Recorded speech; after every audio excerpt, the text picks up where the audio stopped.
Actually, Taryn, when we're talking about the 100 days, you pulled up an article showing the first 100 days. Yes, I did. Some of what has happened. And we need to go over this because, guys, the time is just like moving by like grease lightning since Trump took office. It's been one thing after another. And I feel like people forgot how much he did in the first couple of weeks. But just rattle off a couple of these because I kind of refreshed my memory last night knowing we were going to talk about this. And I was just like, geez, so much is happening in just 100 days. Well, let's see here. Let's talk about his first day. He pardoned more than 1,500 people convicted on January 6th. That's a big one. Yeah. He withdrew from the U.S. from the Paris Climate Accord. People, that was a big one that he did in 2016 that people never gave him credit for. Yeah. Man, pulling us out of the TPP was a huge campaign promise. It was maybe one of the main ones that people elected him for. And he did it almost immediately. And dude, all the people who turned on Trump later on, they just memory hold that shit like it never happened.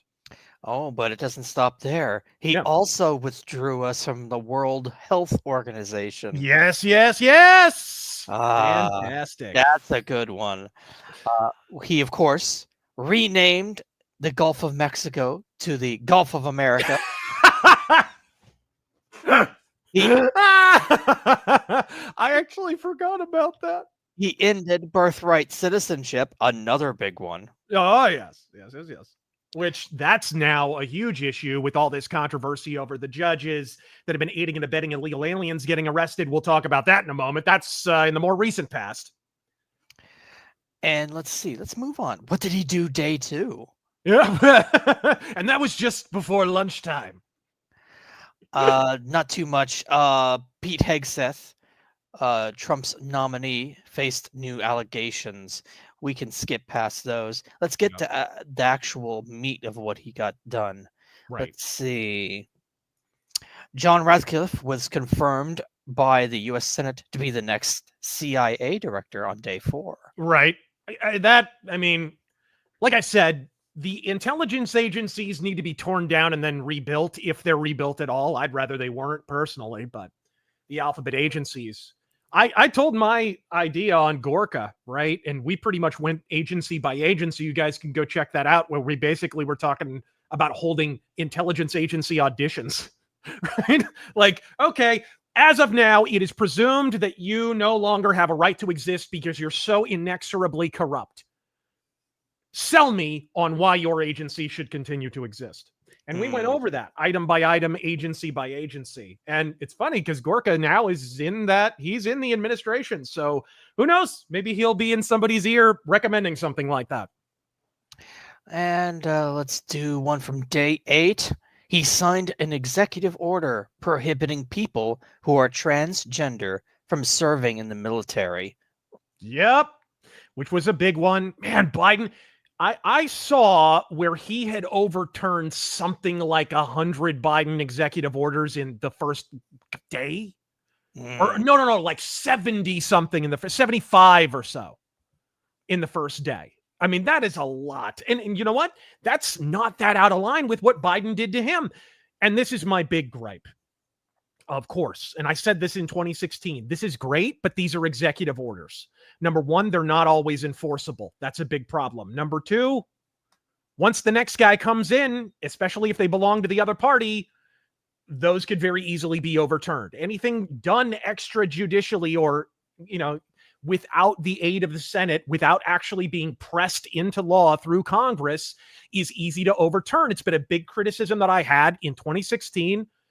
And I think it's fair to make that same criticism today. Honestly, I really, really do. So he really does need to make it a point to make these executive orders law. Yep. That has to go through Congress. That's going to be a battle, but it needs to be done. And who knows, maybe that's something J.D. Vance could put his talents to. Being the guy who pushes on the legislation, because the vice president is involved in Congress. So what if he's the guy to make the sale, to press for the big votes in Congress, to push for these laws? That could make a name for JD Vance, and it could set him up for a run the next time around. I've said since the beginning, the big tough thing for JD Vance is making a name for himself. The vice president, if he doesn't assert himself very quickly, risks kind of fading into the background and being the, as Dennis Miller said, the open box of Arm & Hammer baking soda in the rear of the cabinet. You have to be careful to not be relegated to that position. A vice president has to have a project. He has to keep himself visible. This is the way that he winds up being a consequential vice president, because the vice presidency was created to be irrelevant. The founding fathers hated the idea of having a vice president, so they purposely neutered the office. So the key to being an effectual vice president is having something that exists outside of the administration that aids its goals and keeps your name out there and actually is constructive in some way. Anyways, anything else good on that list? Let's see. On day 9, he issued a directive requiring all federal employees to return to in-person work by February 6th.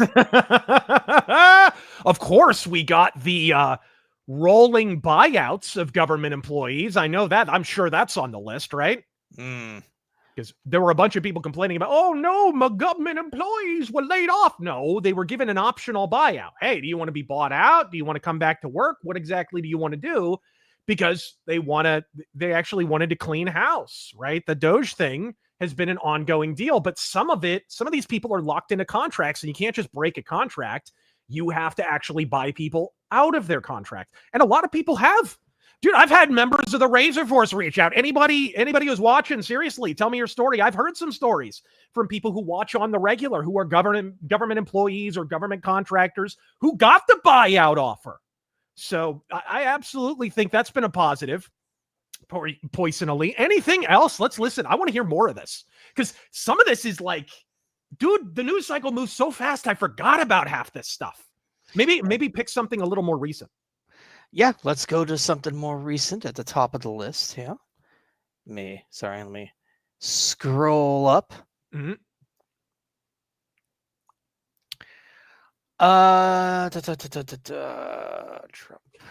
Trump wrote on social media. Why would you list that? Why wouldn't you? Why wouldn't you? Let's see. All right. Defending a position. Hold on, I'm looking for something juicy, like where he actually signed something. Federal judge. Remember, I did just pull up. I tell you what, while you look that up, I'll read a super chat or two. Oh, excellent. All right, let's start out with, actually, there was one from before the stream that we lost. Let me make sure that I get that. I remember Sumo Orange. Sumo Orange. How can we stop the GOP from self-sabotage? There's a question. Jeez, there's a multi-part question. Because I feel, and I've repeatedly asserted, I think the only real danger now is not so much from the left, it's really from our own side. The left have begun to realize that they can't organically make the sale. And so they have taken steps through funding and proxies that they fund in order to divide the right. We've had people embedded, particularly on the libertarian side. Look, it is no secret, watching the Libertarian Convention, that the Libertarian Party, capital L, capital P, is basically just a receptacle for embarrassed Democrats at this point. So it's pretty simple to flip those people to just become agitators on the right. And we've seen a lot of them do that in an effort to divide the right. I think there's also people embedded on the right, as there always are. There's always oppo. Dude, one of the biggest stories right now is China and Taiwan. How does China affect influence in Taiwan? Well, there's literally a pro-Beijing party that operates. In fact, there's two major viable political parties in Taiwan that are basically on the payroll of Beijing. In the middle of all this, in the middle of China threatening to invade Taiwan, the heads of these Taiwanese political parties went and met with Xi Jinping. Like, it's that blatant. China has a voice in the Taiwanese government, right? Right. So just extrapolate that into an American context. This is not that ridiculous. Essentially, there are Democratic operatives. That's where the term rhino came from. I remember this vividly, too. My mother was really active in Arizona politics on the Republican side. And when I was really young, a guy came to the door, and he was like a door-to-door guy. I think he was campaigning for Trent Franks. And he talked her ear off about politics because they're both political junkies. And the guy, I remember, it was the first time I heard the term rhino. I was a small little kid. And the first time I ever heard the term rhino, and he was talking, no, they can't get elected in Arizona. So what they're doing is they're just putting on Republican clothes and they're running as Republicans, pretending to be conservative. Then they get in there and they govern like liberals. That turned out to be prophecy. That had to be the early 90s, guys. So this has been a long time coming. If you think we couldn't just crank that dial to 11 and use that to divide our own side, you are kidding yourself. That's the moment we're at right now. Democrats are not viable. If they're not careful, they're going to cease to exist as a party. So the only hope they have is to crack us in half. That's how that goes. And a lot of what you're witnessing right now is really what that is. Did you pick something else? Yes, of course. One of the biggest ones, day 73 or April 2nd. Mm-hmm. Or shall we now call it Liberation Day? Okay. Liberation Day, Trump announced sweeping new tariffs, upending decades of U.S.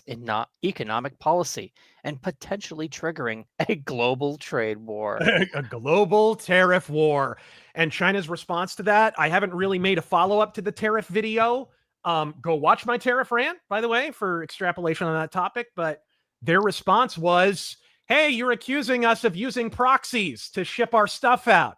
Proxies like Vietnam and Thailand and Singapore and Malaysia and Cambodia and all these places. So our reaction to your new tariffs is we're going to go on a charm offensive in Malaysia and Cambodia and Vietnam. And here's the amazing thing. It profoundly failed. It failed horribly.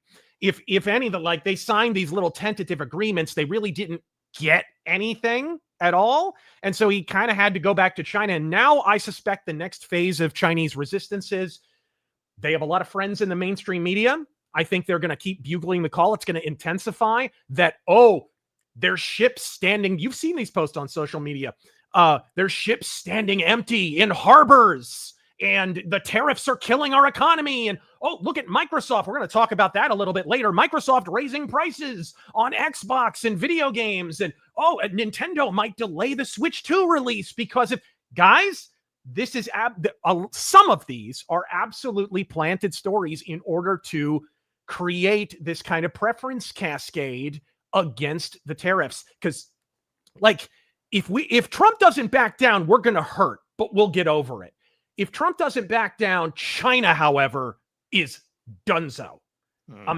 American consumption accounts for over a quarter of their economy. And those are just the official numbers, which are notoriously lies out of China. No numbers out of China can be trusted. So those are the low ball numbers. They're really, really boned if Trump doesn't back down. So now you're going to get a propaganda offensive and I think we're kind of in that. Have you gotten that vibe, Taryn? Yeah, pretty much. I remember the videos that you're talking about. China, especially on TikTok, people over in China saying, look at where I work. The factories are empty. The trucks are just sitting in the parking lot, empty. Yeah. They're not going anywhere. Oh, and that's what I voted for. Yeah, you're damn right. It's true. I assess the success of a second Trump term by the number of ribs I've ruptured while laughing. I don't know about you. That's in that connection, it's about I give it about a 9.5. What can I say? I don't get enough calcium in my diet. Let's talk COVID. You remember COVID, don't you? What China did? They left their airports open to spread the virus everywhere. Oh, yes. You brought this up multiple times. Yeah. But it's not just that. They did horrible things like they bought up all of the masks for medical masks. They hoarded COVID supplies when we needed them. And then had the fucking nerve to sell it back to us. Yep. They did a lot more than that. And of course, domestically, a lot of people have forgotten. Remember that paper revolt they were dealing with? Right. The people, they had a little bit of a domestic insurrection going on. China had some serious problems during that. And that stuff doesn't just go away overnight. Xi Jinping is in a very shaky position. Like, I'm not going to sit here and say he's going to be overthrown tomorrow or anything. That was never a prediction that I made. But he is in a much shakier negotiating position than Trump is. And so he's going to fall back on the same thing the CCP always does, which is full court press on the propaganda, right? That's all it is. But I mean, off the top of my head, some of the highlights of the last 100 days. The recent arrest of activist judges who were aiding and abetting illegal aliens and evading capture. Is that even on the list? It's got to be. It's got to be. Overturning, as we said earlier, 100 executive orders from the Biden administration, 75 plus of which were overturned on the first day, kind of like Biden on a bicycle, actually. The pardoning, here's the big one. The pardoning of the January 6th political prisoners. Hail and kill to the great John Schaefer of iced earth. Trump had a problem at the outset of his 2016 term. I think he did too damn much in the first week, and it was all too easy for even his most dedicated supporters to forget he'd actually done it.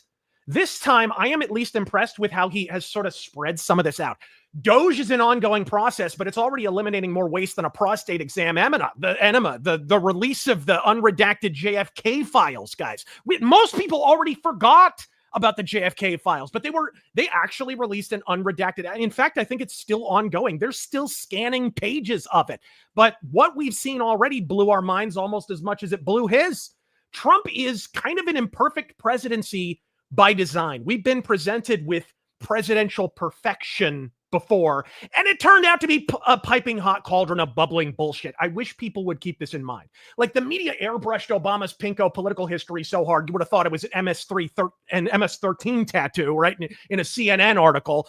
But like, it's kind of like a fool me twice, shame on me, fool me 4 times, get bent and bite me situation.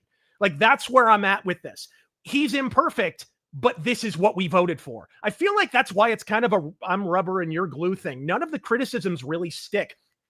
We've spent the past decade more gaslit than Victorian London. So it's sort of my earnest hope with all of you, no matter how far we get from the flurry of fulfilled campaign promises in Trump's first 2 weeks in office, I hope you all just remember this happened. These exist. He did these things. Because, like, give or take an Epstein list, Trump's already delivered damn near on all of his agenda in the first 100 days. Sure, like, I'd love to see him turn DC into Dresden, but you have to give it time, RazörForce. This man's following a series of administrations who tried to balance the budget by tilting the country. Like, Rome may have burnt in a day, but it wasn't rebuilt in one. I don't know where that rant came from, but there we go.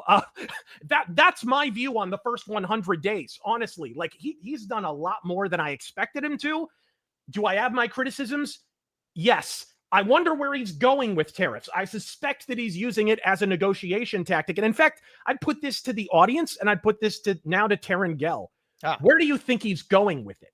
Is it just a negotiating tactic to get the trade surpluses flipped the other way? Or is this a long-term policy that he's going to strictly adhere to? Because I would kind of doubt the second one. I would say both. I would argue both. I think he wants stuff, our policies to be flipped and actually get some of that money back. You brought up the point many times that this was a transfer of wealth, that basically everybody's leeching off of America. Yeah. And he wants to correct that. But at the same time, I think he would also like to see this, as well as I would, like to see us as a long-term policy. Yeah. Something that's just the standard. Jefferson, America is number one, and we're always going to be number one, and the days of leeching off of us are over.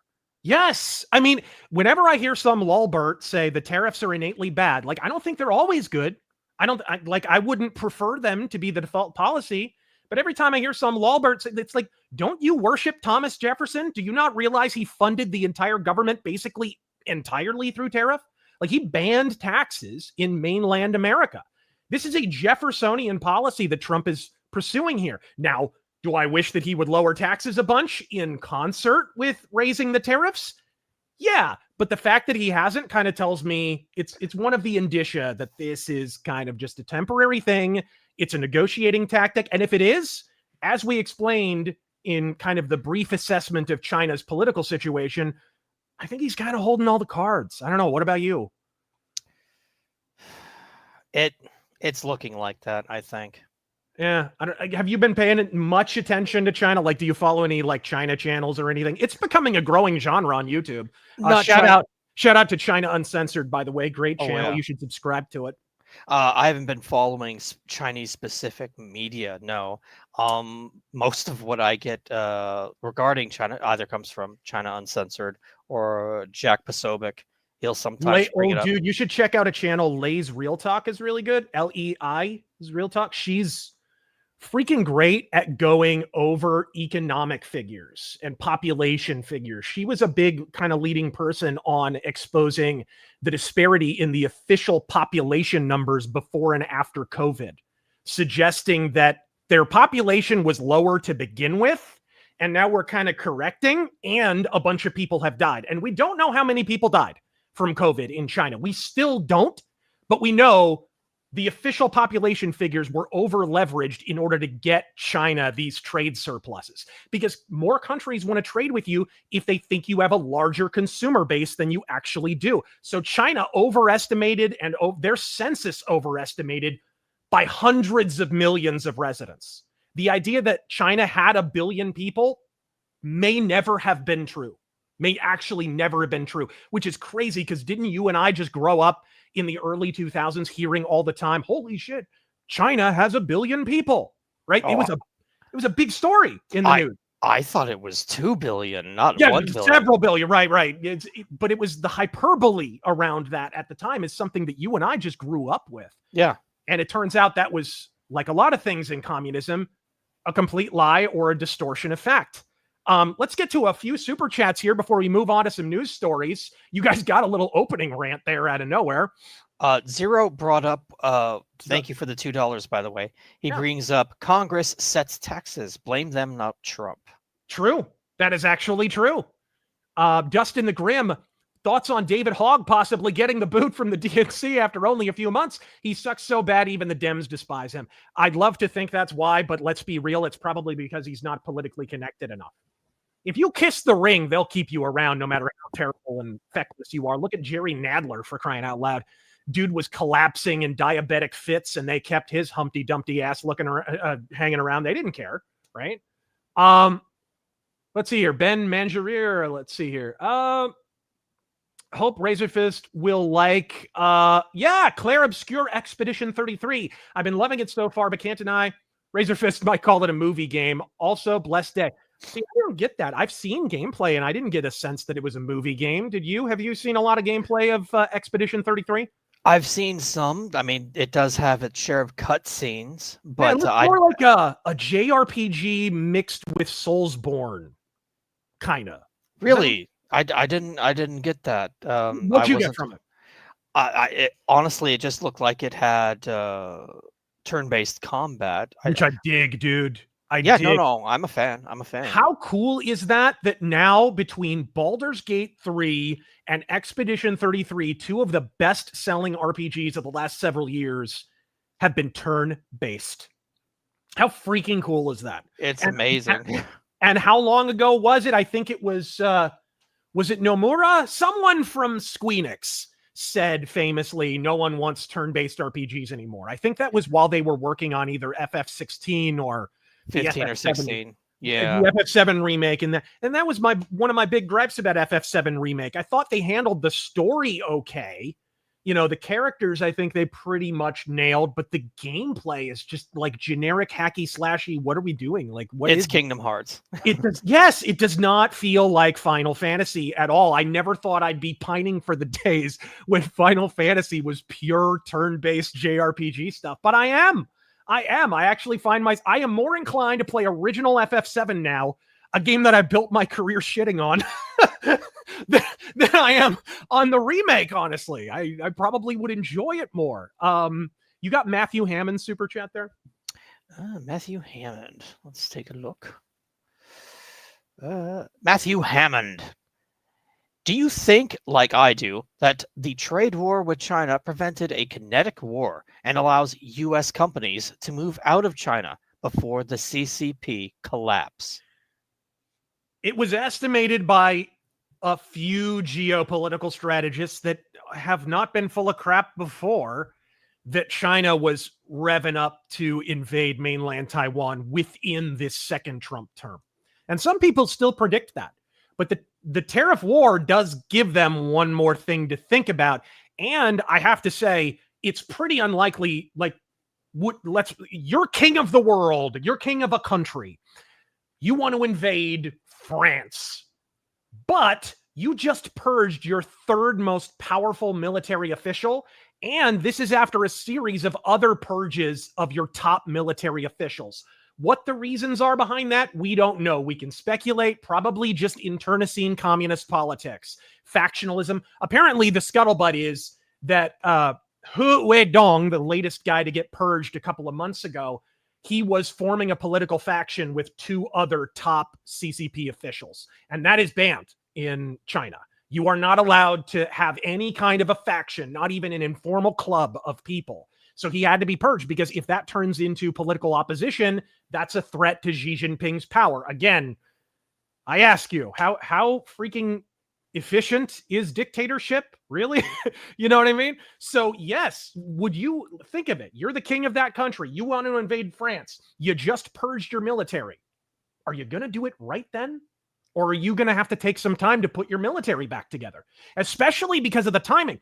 Hu Weidong was purged in the middle of military naval exercises in the Taiwan Strait on a massive scale.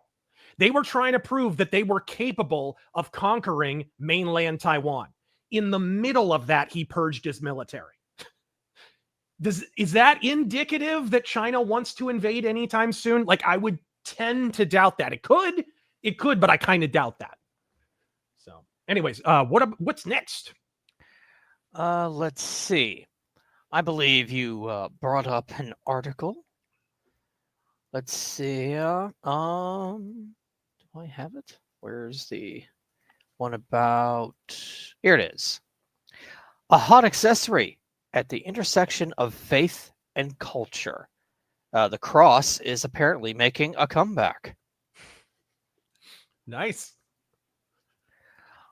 Let's see. Yeah, we're actually going to talk about that a little bit later. I'm interested in seeing that. Yeah, the New York Times apparently discovered cross necklaces this week for the first time ever. Somebody in New York not knowing about that, I can believe. Did you want me to read more super chats, or did you want me to go on with an I'll read a few here. Let's see here. Keegan Phoenix, hey Razor, do you actually own that bike from the intro? No, I don't. I have a Yamaha Virago. Thank you, Fast Tony 96. Let's see here. I can Alice. Glad to see Taryn was able to get out of his shift under the Queensboro Bridge to join us tonight. Hey, Taryn. Taryn. Where do you get your ideas from? Moving on. All right. JGDR, who's the femboy on screen? Oh, wait. Hi, Taryn. Taryn, can you say plural, rural, mural next to the funeral? No. Raggy Man, thank you for that 50. Giving you some support. Godspeed, Razor. Godspeed. Yeah, like I said in my video, I already talked out that subject, and that's the only time I'll ever address it outside of a courtroom if it ever comes to that. So I appreciate the support, guys, but today we are talking 100 days and 1,000 lulls. Thank you, Mage Leader, though, for the support. I appreciate it very, very much. Let's see here. Giga Mango Fanta. So who wins this year's Grifty Award? There's a lot of contenders, gang. I just feel like the anti-woke space has just gotten very grifty in general. So I think it would have to go to a lot of people. Thank you, Matthew Pickard. Let's see here. Gray Matter. Thank you very, very much. And thankfully, nothing happened this week. Nothing ever happens, guys. Didn't you know? Stephen Nizak. I'm disappointed that Hillary and Kamala didn't follow Al Gore's tradition of growing a post-loss beard. I thought feminists believe in equality. Fortunately, Mike Obama has that covered for the both of them. Dude, Is that not the most astroturfed podcast in the history of podcasting? Have you caught any of Big Mike Obama's podcast? No. Who listens to that? Yeah. I mean, she should turn it into a football podcast. I'd listen to it. Let's see here. ICAST Knife. We need to do something about these Obama-appointed judges. We get speed bump after speed bump by these unelected bench-sitting activists, tyrannical hacks. Stench from the bench rant. Aging like a fine Cabernet. I've said this since the beginning. If we don't get our courts sorted, particularly if we don't get it sorted what the proper power dynamic is, that the Supreme Court is not really, they're technically only overseeing federal laws. They have no jurisdiction over states. And we've had a number of cases over the last several decades where we just assumed the Supreme Court had power over the states, and they don't. The states have their own Supreme Court for those issues. It's kind of one of the biggest things I'd like to see remedied is kind of a correction back to what this country was originally founded on, which is, the Supreme Court is for federal matters. It really should just be called the Federal Supreme Court. That's really the full name, honestly. State Supreme Court should be handling state stuff. This rigmarole where we start out on the state level and then we move it up to the Supreme Court is ridiculous. The Supreme Court has nothing to do with it. If you get to the state Supreme Court and it lives or dies there, to me, that's the end of the matter as long as it's a state matter. Because here again, who created the federal government? Was it Jesus? No, it was the states. The states are sovereign over the federal government. The federal government is allowed to exist at basically the by your leave of the states. Whatever Beto O'Rourke wants to say about the matter. Oops, sorry. There we go. Thank you, sir. The number one schmuck. Thank you, sir. All right. Thank you. Does not compute. Thank you, JGGR. Raggedy Man saying giving you some support. Thank you, bro. Appreciate it. Sorry, what's up? Did you acknowledge John Horn for the 50? Hey, kid, keep on being epic. I did see that. Godspeed. Thank you very, very much. Not a bird person. I finished Battletech Wolfpack the other day. It's the best audiobook I've ever heard. Excellent voice acting. You even made a Frenchman sound badass. Did I really, though? Did I really? Any plans for another book in the future? The accents in that were the whole reason I did that book, honestly. I mean, there were two reasons. Number one, nobody had recorded it. There were already a bunch of professional Battletech books. I don't want to step on any toes by re-recording anything that they've already released commercially. And then the other thing was, I'm like flipping through it and going, oh my God, offensive Japanese accents? Offensive Indian accents? Offensive French accents? Like, I sat down and started recording it at that moment. I was like, oh, yes, I get to do every bad accent I even know how to do. And I only know how to do like two.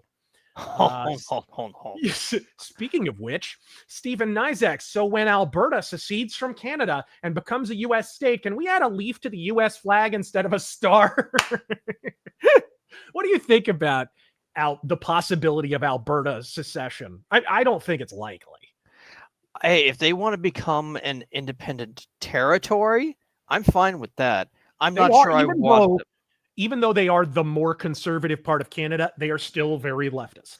Exactly why I don't want them voting. Like they have the most gun rights of the whole of Canada, I think. And even then, I think you can only use it for hunting. It's very, very regulated. But still, I hope you guys are able to sort it out because I feel bad for you. You guys are Alberta, for those who don't know, is kind of the American Southwest of Canada. It's kind of like the Texas of Canada a little bit. And the whole country's insane except for them and parts of Quebec. Like that's kind of it. So it's kind of crazy. And I do have some respect for Quebec because they're French. They're even more French than French, but at least they're kind of clinging to who they actually are. You know what I mean? Whereas they're a little bit less a part of the Commonwealth, if you understand my meaning. Jeremy Abramson. I'm good friends with a lot of illegals from Ecuador. Okay, I have to know the circumstances in which that occurred. What do you like? Their dealer or who've expressed they hope their new president is like Trump. It's interesting looking at stuff like Javier Milei. right? Like, it's not out of the realm of possibility, dude. And South America and Central America do tend to kind of vacillate between extremes, don't they? They do. That tends to be how it is. The guy from El Salvador is based too. Yes. Ivan Valenta. All right, cool. One of the greatest joys of the past 100 days has been watching the continued downward spiral of Black Pillars. All their memes either face planted or got judo flipped. It was hilarious. It is interesting. I feel like one of the consistent strategic blunders in this kind of op, and it's obviously an op to divide the right, is any opportunity they see to divide the right by saying, oh, Trump's messing up, oh, take the black pill, they jump on it too quick. They don't wait and see how it pans out. They did it with tariffs, and then it kind of reversed, right? They jumped on the stock market when it went down after the tariffs were announced. And then what happened? The next day it rebounded, right? Within 24 hours, all the kind of public goodwill that they had gained had been reversed. And again, this is why it's a good policy to kind of wait until the dust settles and then kind of step in and make your voice heard. I tend to do that. I don't tend to make videos immediately after something happens. Sometimes if it's like really obvious, like if it's a country attacks another country or something, okay, there's only really one way to read that. But if it's something that has a lot of different facets to it and you're going to have to sort of parse them for meaning, I feel like the only responsible thing to do is to wait a while and let the dust settle and then kind of weigh in. I don't know. How do you feel about that? Have you seen that happen a lot on social media, Taryn? Of course. I mean, especially with the tariff thing. It's like Trump raises tariffs. It's over. We're all doomed. Abandon ship. And then the next day, the country caves in. Oh, it was nothing. Time and again. It is really a good policy. Just wait a day. That's all I ask. Wait a day. Yep. Here, I'll read a few for you. 32 flavors of Nick Weiser. Hey, what's up, man? Who has been your biggest surprise in the Trump administration? Who has also been your biggest letdown? I'm going with Bondi. Bondi is definitely, that's easy. And she's not uniformly terrible, which is probably a good sign. The person that I like the least has still done a few things that aren't terrible. Biggest surprise is probably Vance. Like, I didn't expect that much from Vance. I thought, okay, after the debate, I thought, oh, this guy, there's a lot more to this guy. Like, he's got some sand. This guy can really go. But I thought, okay, there's a lot of people who are good debaters. Marco Rubio's a good debater, right? Biggest surprise, either Rubio or Vance. I think it's one or the other. We're going to talk a little bit. Rubio just dropped the ether about 24 hours ago, talking about how the Biden administration was building dossiers on people who are now in the Trump administration. We'll talk about that in just a second. But first, let's talk about this. Let's talk about this right here. Oh, yes.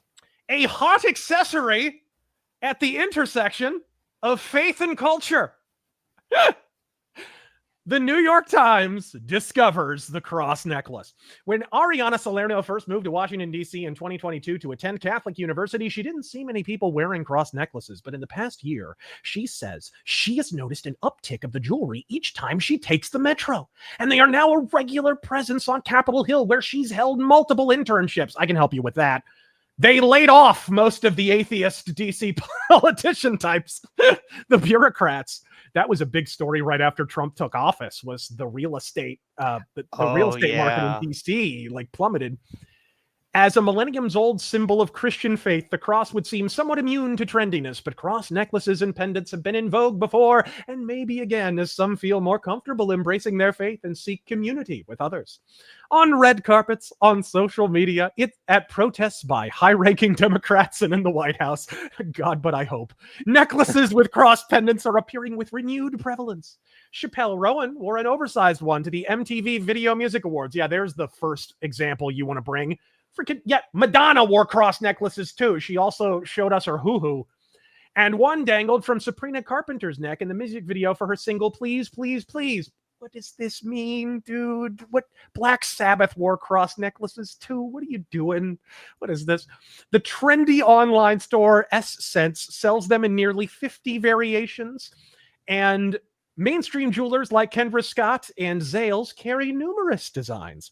Lately, the cross necklaces flash across cable news screens several times a week, suspended between the collarbones of Carolyn Levitt, the White House press secretary, and Attorney General Pam Bondi. Yeah, that's what you're looking at, just below her neck. Pam Bondi, 59, wrote in a statement that her necklaces are an expression of her strong Christian upbringing. My faith is very important to me, she said. It's what gets me through each day. That and not releasing the Epstein files. Across TikTok, young Christian women have been sharing the meaning behind their own cross necklaces, saying they help cultivate a sense of belonging and connection with others. Sage Mills, a student at the University of Oklahoma who has posted videos about her cross necklace, said that seeing women in government like Miss Levitt and Miss Bondi wear their own makes me feel good. It makes me feel like God is the... Okay, I think we get it. How is the New York Times just now noticing that people wear cross necklaces? And have you noticed an increased prevalence? Personally, actually, no. I would say that they're only just now noticing it because, I don't know, because no one reads their rag anymore. Right. And they just need to talk about it. That when you brought up the whole Pam Bondi They talked thing, to a theologian and associate pastor at Christ Church Sierra Madre, Los Angeles, and he says, the cross is, quote, a symbol of the Roman Empire asserting its power with impunity. Wait, what? You guys better go out and grab your cross necklaces. I'm just saying. Did he just... Every 5 minutes, a man thinks of ancient Rome? Is this what we just witnessed just now? The Roman Empire's still around? I guess. I don't know. Yeah, the Roman Reigns Empire. Yes, absolutely. Yes. Oh, so, but you have you noticed any additional prevalence when you're out and about, or at the store or whatever? I mean, I do notice crosses, but I haven't noticed an upflux of them. Yeah, I don't know. I haven't noticed it. I guess social media is a weird one. I see maybe people being more vocal in their faith. I can probably count myself among them. But that coincided not with any uptick in cross necklaces or Trump's election. It actually precedes it. It was because I started working on my comic, Ghost of the Badlands, and that comic dealt with faith. It helped me to be more demonstrative and vocal about it. And that was kind of the big moment where I started to be a little bit more comfortable in divulging that. Because when you're first coming back to faith, one of your big things is like, I don't want to mess it up. I don't want to say anything stupid and then have the church associated with any retarded thing I say. Because I'm an idiot. Like, we're all idiots. And you don't want to be the guy who gets mouth diarrhea and it's now by association something that, oh, look how stupid this Christian is. Because Amazing Atheist, anybody remember when Amazing Atheist took a shot at me? And I wasn't even back in my faith then. And he held me up as an example of a Christian on social media because I was dunking on Neil deGrasse Tyson. Remember that, dude? I remember you bringing it up, but when you say Amazing Atheist took a shot at you, I'm like, which time? Yeah, right. It was more than once. It was absolutely more than once. But yes, so, and even then, right? So if they were willing to do that when I wasn't demonstrative in my faith and I was just kind of in the very beginning stages of even thinking about kind of rebuilding it, you can only imagine what it's like now. It's tough for new Christians to navigate. You guys in the chat have experienced the same thing. If you've returned to your faith, let us know. It'd be interesting to hear some of those stories because it can be tough for new believers and stuff, or even just reborn believers. Thank you for that. 32 flavors of Nick Weiser. Rune Mall, with Trump wanting to do away with the Department of Education, your thoughts on the situation with angry cops and the Buffalo School Board? I heard dimly of that. Have you heard more about it? Because I don't want to opine on it without really looking into it.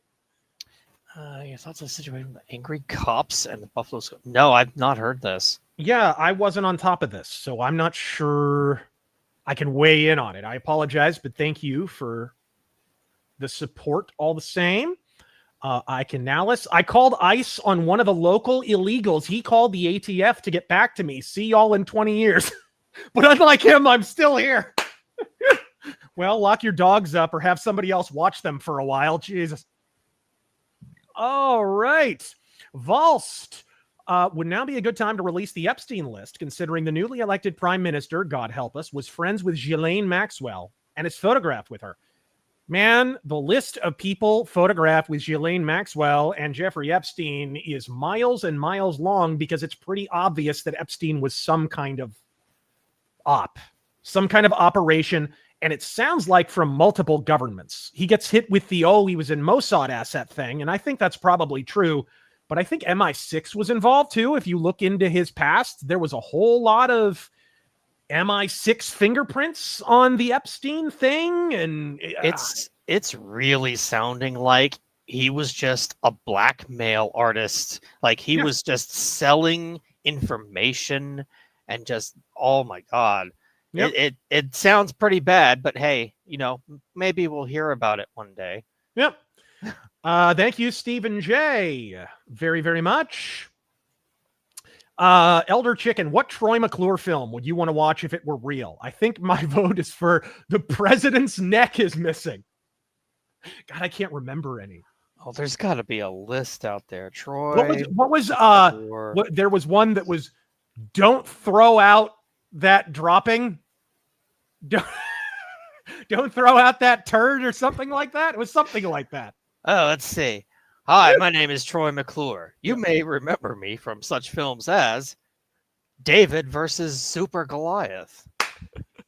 I would watch that film. The Erotic Adventures of Hercules. What? Give My Remains to Broadway. Hydro, the Man with Hydraulic Arms. Yes! Here Comes the Coast Guard. Yes! Make Out King of Montana. What?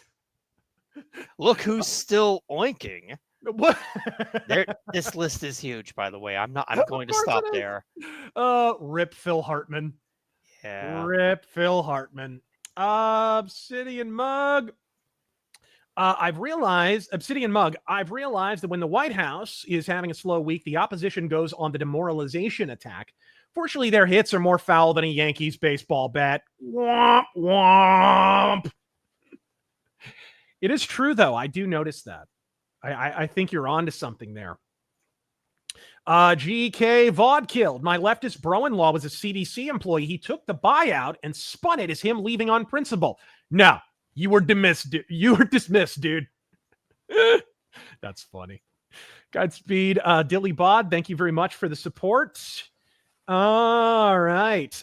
Man Called Plush. Once Golden Age Batman and Superman go public, could they share lore with the Shadow and Doc Savage? Pulp Shadow trains bats. Doc lends Soups the fortress. Well, the Shadow already crossed over with Batman, and if you remember in the last crossover, it was revealed that he was actually the guy as one of his false identities, because the Shadow is a master of disguise, right? He was actually, what's the guy's name? Liam Neeson from Batman Begins. Yeah. He was him. And it was actually the Shadow the whole time. The Shadow. Ducard. Ducard, thank you. And he that was the fake alias who he was actually Ra's al Ghul, but yep. Ducard was like, the fencer or whatever. Yep. So he trained Batman canonically in the crossover verse. So yeah, I could see that happening. I don't know how you do it with Doc Savage, though. I don't know how you do it. There'd have to be some kind of connection, though, because obviously Superman is heavily inspired by Doc Savage. Oh, you think? You think? The Man of Bronze, the Man of Steel, the Fortress of Solitude. Yes. Sometimes it's a 1-to-1. All right, Ace 158920001. What's your opinion on the major loss that CBS took in settling with Trump to the tune of $200 million? You had to see that coming, dude. He was slandered so often, and there were so many extant lawsuits against Trump. You referenced earlier or did you say it on air, or was it before we went live? You were counting up how many times Trump had been sued already in the first. Oh yeah, 100 days. hold on, I still have it up somewhere. Yeah. He was sued in federal court more than any modern president, well over 200 times. Yep. Those are rookie numbers. We got to pump those up. Yeah. So obviously, with that many lawsuits in the air, a few are going to resolve. You're going to have to. And companies like CBS that, their parent company was in trouble for a long time. There have been multiple mergers and all kinds of drama behind the scenes at CBS. The stuff with Sumner Redstone, the stuff with, who's the CEO? Les Moonves, all that stuff. So when they're already embattled, yeah, they have an incentive to settle. It doesn't surprise me at all. The man's been slandered a lot. All right. John Browning's ghost. Not only are the black-pilled bedwetters getting BTFO'd, but so are the lulberts. Free trade? Tariff on me. Free trade for thee at the expense of the American middle class. This is the amazing thing, is the extent to which a bunch of free trade people simp for China, a country that had levied tariffs against every freaking country on earth, that had a massive trade surplus with basically everyone. They were not far from a lulbert utopia. Let's just say that. Like, if you're mad about Trump's tariffs, how can you look at China and say, man, I got to simp for them? I do not understand that at all. And Rand Paul's little speech the other day was just so poorly timed. It's just like the tariffs China are actually kind of acquiescing a little bit. There's been reports, Trump and Vance have both said that Xi Jinping's people have reached out and they've had a number of phone calls. And the CCP came out within hours and said, no, we did not have those phone calls, which in CCPEs means what? Yes, the phone calls happened, right? Like the CCP just lies constantly. Of course they happened. And if they had those phone calls, then clearly, yeah. But here's a better question. If the CCP felt the need to come out and deny that those phone calls had happened, does that not indicate that some of the stuff reported and, the purges and everything, some of the people saying that Xi Jinping is kind of embattled, that he's sort of in an uncomfortable position right now, not so steady, that there's some merit to that? Because would you bother otherwise? Because if he's lying, you could just release a statement saying, he's lying. There have been no negotiations yet. But China went full court press on that. No. Yep, there you go. Minus 42,069 social credit score. Thank you, Dilly Bob. Could you imagine if someone tried to negotiate with Trump about the tariffs behind Xi Jinping's back? Yep. Like maybe they did happen and he's like, oh, no, absolutely not. That didn't happen. And now that person is dead. Right. No kidding. No kidding. Well, we live in a world where fully employed journalists working in New York have never encountered a cross necklace until this month. So anything is possible, my friend. Anything is possible. Of course, I'm not that surprised the New York Times editorial board only now discovered cross necklaces, like what with them bursting into flame and all. It's, wait until they discover garlic and holy water, guys. Just wait. All right, let's, this is kind of an interesting little story that I had not really been aware of.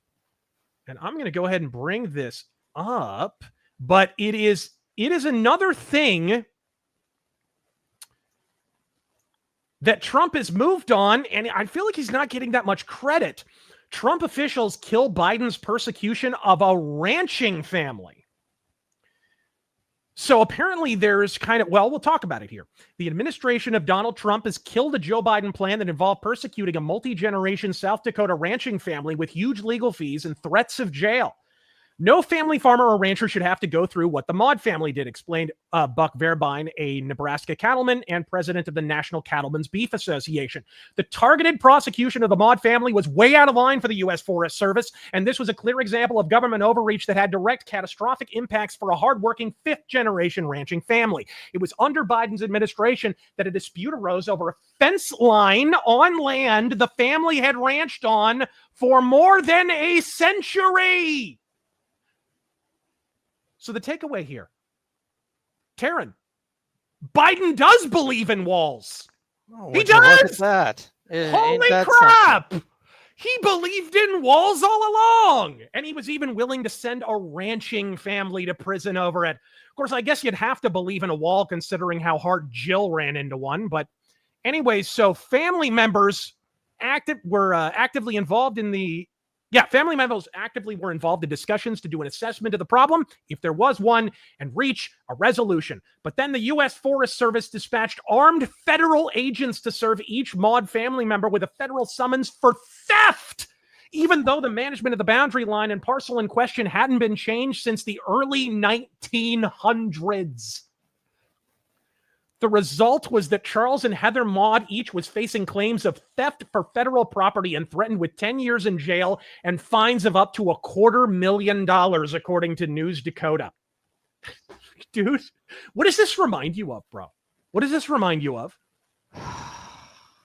Do you remember, was it the Oregon ranchers under Obama who one of them got shot and killed? Refusing to be moved off the land? Right. What was that? We're not talking about Ruby Ridge. We're talking about No. This was long after Ruby Ridge. Yeah. Bundy? Was that it? Something like that. But the guy got shot. Bundy Ranch. That's correct. They refused to move off of the land, and they got clapped.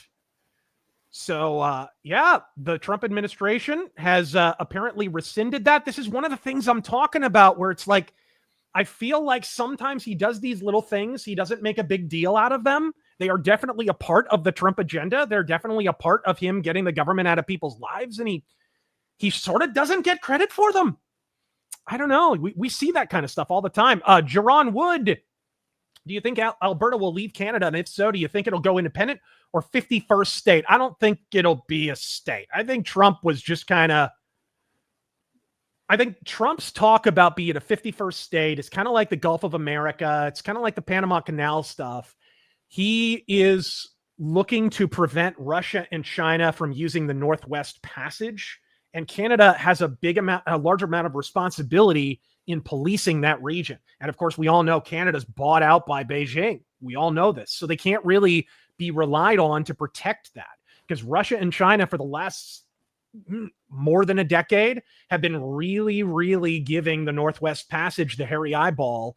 And that's what the Greenland thing was about. He didn't really want Greenland to be a U.S. state. He wanted Denmark to kick in more money so that they could actually protect that from Russia and China.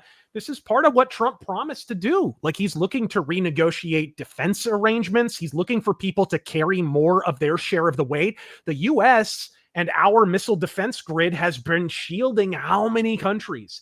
They've been allowed, when you talk about like European socialism, they've been allowed to have these bloated welfare states because we basically are their military. You look at the size of the German military, it's minuscule. There's hardly anybody in their military, right? Now they're actually, I think that's why Vance mocked the Eurotrash to their faces. You remember that little episode? Yes, that I've not watched. Complete honesty here. Yeah. I've not watched a political speech all the way through for years. Yeah. I watched that Vance speech. Yeah. That was amazing. It was more than just therapeutic. It was political theater. He was trying to set the temperature. Hey, guys, you have basically been allowed to have these bloated welfare states that you love to brag about, and you look down your noses at Americans who don't have the same thing, but it's our military and our military spending that has allowed you to do that. And now the check has come due. That's basically what that was about. And that's the theme of the entire Trump administration, if you really want one, right? That's really what it is. All right. The number one schmuck, Lewis Black, once joked, Democrats are a party of no ideas. Republicans are a party of bad ideas. That dynamic now exactly describes the current establishment versus far left war happening within the DNC. It's true. Lewis Black, gosh, his political takes have not aged great, have they? No. That's a good line, though. It's a good line, and some of those are pretty good. His stand-up, I mean. All right. Grant, if autarky was gained and maintained, then tariffs would have had dick all to do with the American population. Absolutely. And thank you very much. Emperor Soft Turtle, I'm going to say this with the JFK files. I am sure the Epstein files will eventually come out. There's some speculation on a number of fronts. One of the first items of speculation is they're trying to root out bad actors in the FBI that have been withholding documents and even just reportedly destroying documents as they're trying to release them. So that's the first theory and one of the first things that I heard for why the Epstein files. I mean, we're giving Pam Bondi grief, but there may be a semi-legit reason why she hasn't. We'll see if we want to be charitable. So, all right, there we go. What do you think, Taryn? Why do you think they're holding them back? Because there's obviously people who are like, well, yeah, of course Trump won't release them. Because look at all these photographs of Trump with Epstein. Well, first off, Trump was a Democrat then, and the reason he was photographed with Epstein is because Epstein was a huge Democrat donor. So Trump was a huge Democrat donor at the time. Epstein was a huge Democrat donor at the time. So was Oprah. Both of them have been photographed with Oprah. Like it is what it is. Photographs mean nothing. They were mean at nothing. a party together. Okay, I mean, yeah. So and besides, to set that record straight, Trump's only role in this is to give the okay to release the documents, which he already did. He already did that. Pam Bondi hasn't released them because whatever reason she has not stated. I think she throw out a little statement about we are currently investigating at the FBI to about the documents or something like that. She gave some kind of lip service to it. Something about national security, I think, came up. Something like that. And that has to mean that he was selling the information to somebody. That's what that tells me. Which would not be surprising at all. All right. Cool. Thank you, Sideburns. All right. Brian Montana dead in a shootout today? I just brought that up. Who's that? Heavy metal guitarist Brian Montana was killed in a shootout with police earlier. I'm not familiar with his music. Do you know who this is? What band is he from? Montana was a founding member of Possessed, a Bay Area death metal band. Well, that's why. Often referred to as the godfathers of the genre. Yeah, they're one of the early examples of death metal. I am not a big death metal guy, so that explains why I didn't know who the heck he is. I have heard Possessed, though. They're a big influence not only on death metal, but on black metal. So that's interesting. Gosh, I wonder what the heck happened there. Black metal, death metal. Let's just say there's been a lot of murder in that space. That's a lot of murder, particularly in the Norway, Sweden region. That's brutal. Not the most surprising thing in the world, but I just wonder what the context is. Shootout with police. What did the ATF come for him? Jeez. All right. Big EO for me. CDLs must speak English. I work in logistics. Drivers that can't speak a word of English is a huge problem. It's amazing. That was something that came out earlier. Was it earlier this week?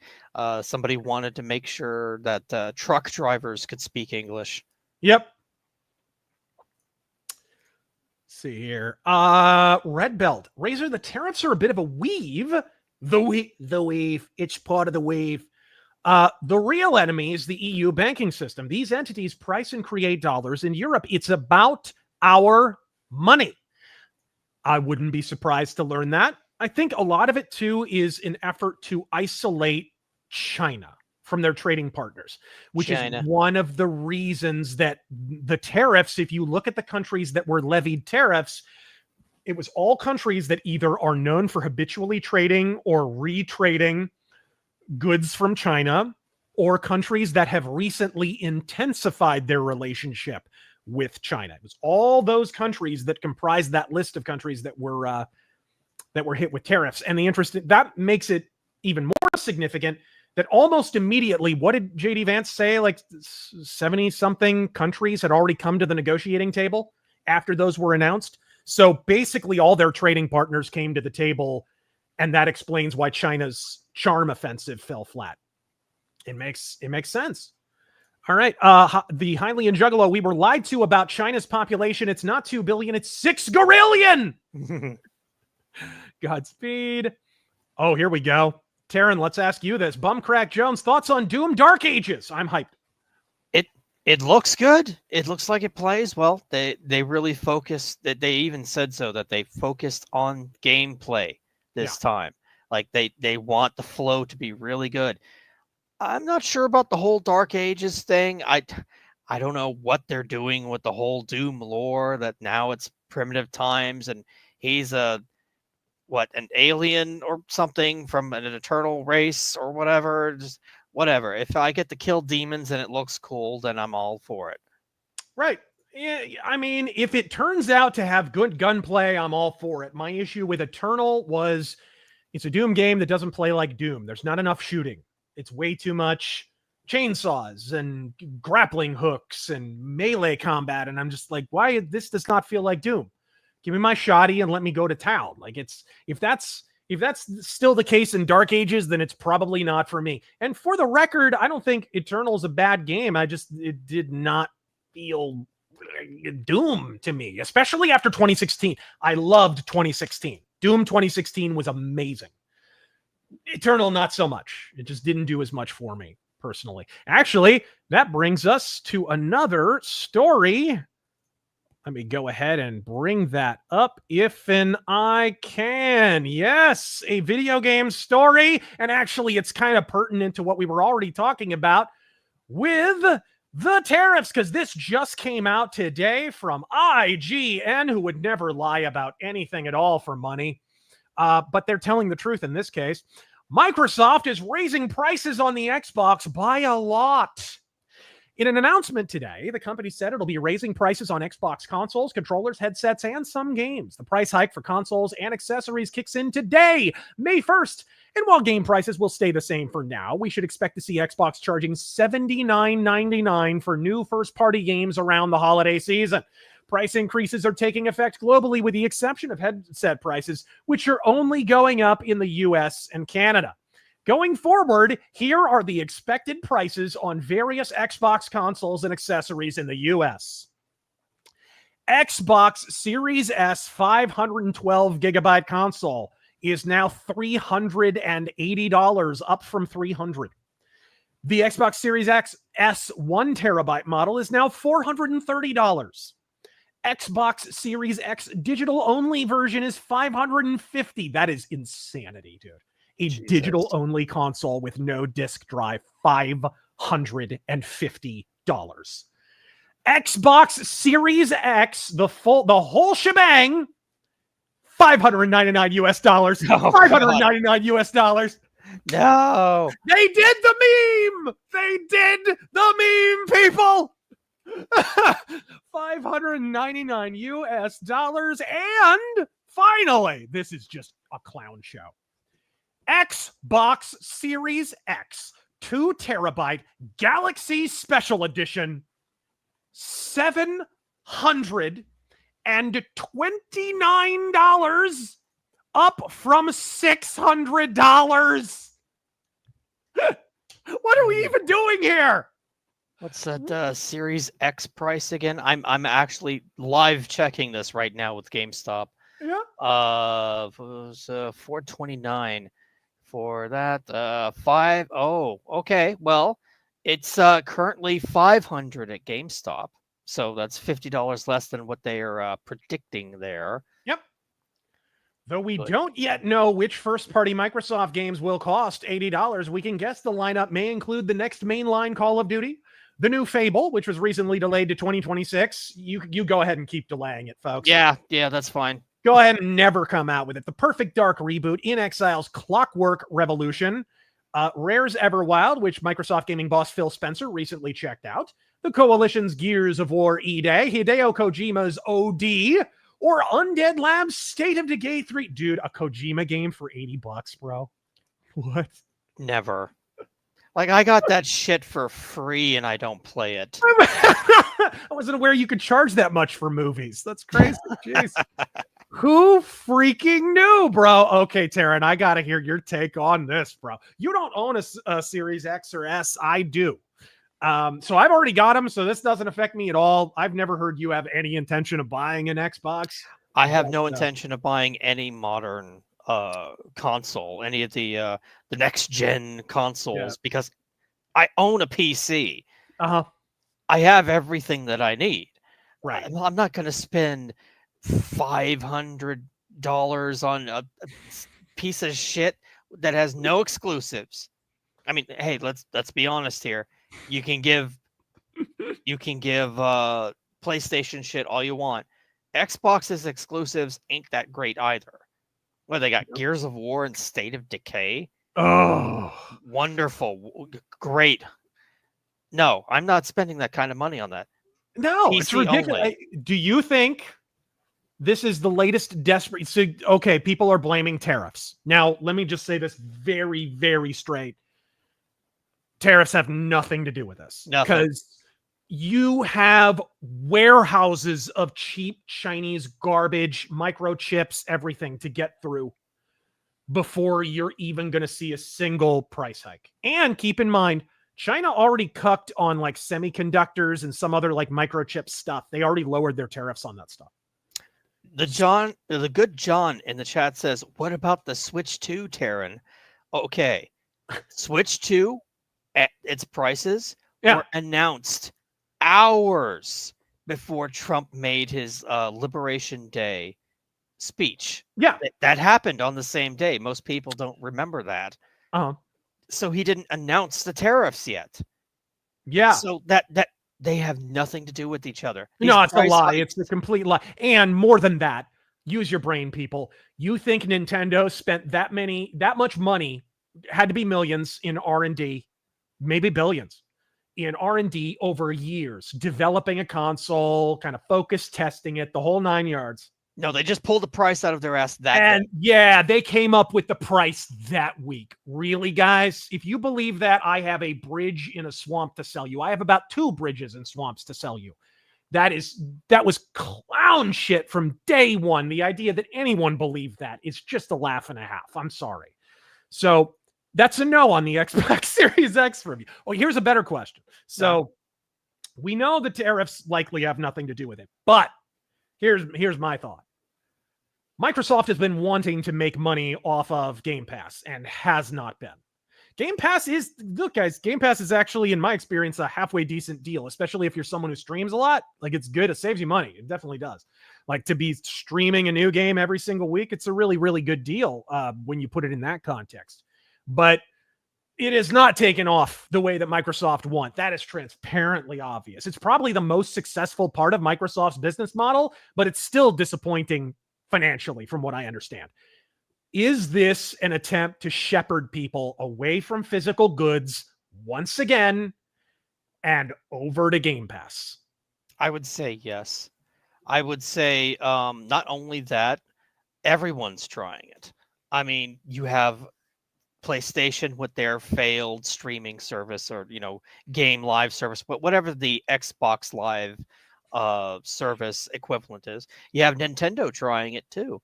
They want they offer the Super Nintendo, original Nintendo, Genesis, all that, but you got to subscribe. Yep. And they haven't even a subscription plus over at Nintendo. So definitely they want to stop making physical stuff because they want to control the rights. They want to say, okay, we're delisting this now and putting it on our new console. Buy it again. Yeah, absolutely. That's what they want to keep selling you, the same game over and over and over again. Yep. Thank you, John Brownings Ghost. Christian Thurber, Congress has been pretty quiet in terms of hashing out bills. Do you think President Trump is working on a legislative blitz, or do you think the GOP is dragging its feet? I think the GOP is dragging its feet, and maybe the thought now, and I worry that this is the thought because I don't know that you can wait this long, is, in the midterms, we'll go for the supermajority, and that's when we'll get everything done. Famous last words. Especially with China spending the kind of money it is on domestic anti-Trump, anti-tariff propaganda. That is a long time for people to be absolutely inundated with the sky is falling doomsaying. That's a long time. And that could cost you a few seats. You never know. And if the GOP if there's still enough kind of McCainites and Romneyites in the GOP, they're going to be backstabbing that whole time. They are going to be stabbing you in the back, down ticket the entire time. All right. Yeah. Thank you, Mercenary X. Lithium Man. Final Fantasy VII's remake combat was trying to be Kingdom Hearts, but ended up being Kingdom Farts. Right. Very good. I respect how juvenile that was. Oh, Durinus, I hate the "what have you done for me lately" crowd for Trump, where lately is 1 picosecond ago. These ingrates have the attention span of a goldfish. It drove me crazy in 2016, and it drives me nuts now. He did so much in the first week. Pulling us out of TPP and the 5-year lobbying ban and all. He overturned all those repugnant Biden executive orders. He overturned Obama allowing China to own parts of our energy grid, which, by the way, in 2020, Biden, first day in office, overturned that. Media never once asked Biden, hey, Biden, why'd you go ahead and say it's okay for China to own our energy grid again? Like, nobody ever asked him that question. Fortunately, that was one of the many things that Trump overturned when he took office again. Thank God. So it is important to keep these things locked in your brain. It's one of the reasons we're doing this. I'm glad people are looking back at the last 100 days and actually kind of having some retrospectives in the podcast sphere on the conservative side, because, man, we were really bad about doing that in 2016. And I feel like it cost us in a lot of ways. It helped the demoralization take root. All right. It's wild. So cool. It's wild that Tim Walz just came out and said he was the DEI white guy. or that Expedition 33 is called a JRPG, the French-made game. I did see that. That is so funny. I saw the best thing ever. Somebody said, quote tweeted that and said, "Yet another win for the weebs." And he spelled it "we," as in French "we." We. That's great. I wonder if we can keep that going, dude, because I am a weeb with the spelled wee. So yeah, absolutely. Francophiles, absolutely. Hey, RazörForce, are you weebs? Are you? I am when it comes to their comics. They're freaking great. Samurai Smack, first off, you had Persona 5, Octopath Traveler, and several other turn-based games that sold very well. Saying Kingdom Hearts combat is generic is insane because nobody else does their combat system like that. Part 1. So he's not pleased about this. Hold on. Let me get the next part. We'll hear him out. It's only a couple down. Yeah, we'll hear him out.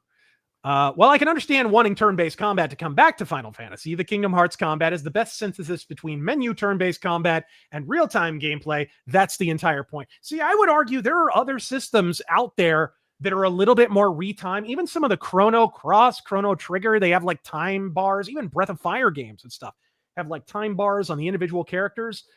And I think it's pretty cool that we're starting to see a reascendant turn-based kind of system in RPGs. I really, really dig that. So personally, that's my vibe. What about you, Taryn? What do you think about the reascension of turn-based games? Like, gosh, even before Baldur's Gate 3, Battletech was shortly before that, and that was a purely turn-based RPG-ish strategy game. A good balance, I always thought, and it never gets enough credit, would be Parasite Eve's system, which it was real-time combat, but had an active time bar, the ATB system, that had to charge up for you to man, react. Parasite Eve has one of the greatest combat systems ever in a game. And it also things mattered like range of your weapon, range of your abilities. It's not something you see very often. No. In defense of turn-based combat, if, say, when eventually they're done making Final Fantasy VII Remake, there's only one game left. Hopefully. If they remake another Final Fantasy and they actually need to keep the turn-based combat for this, it has to be Final Fantasy IX. Do you really think they're going to stop? Do you really think they're going to stop at 3 Final Fantasy VII remakes? Like, I could see them pulling a Peter Jackson and doing a Battle of the Five Weebs armies. Like, I could totally see them just making up a game whole cloth. Hey, guys.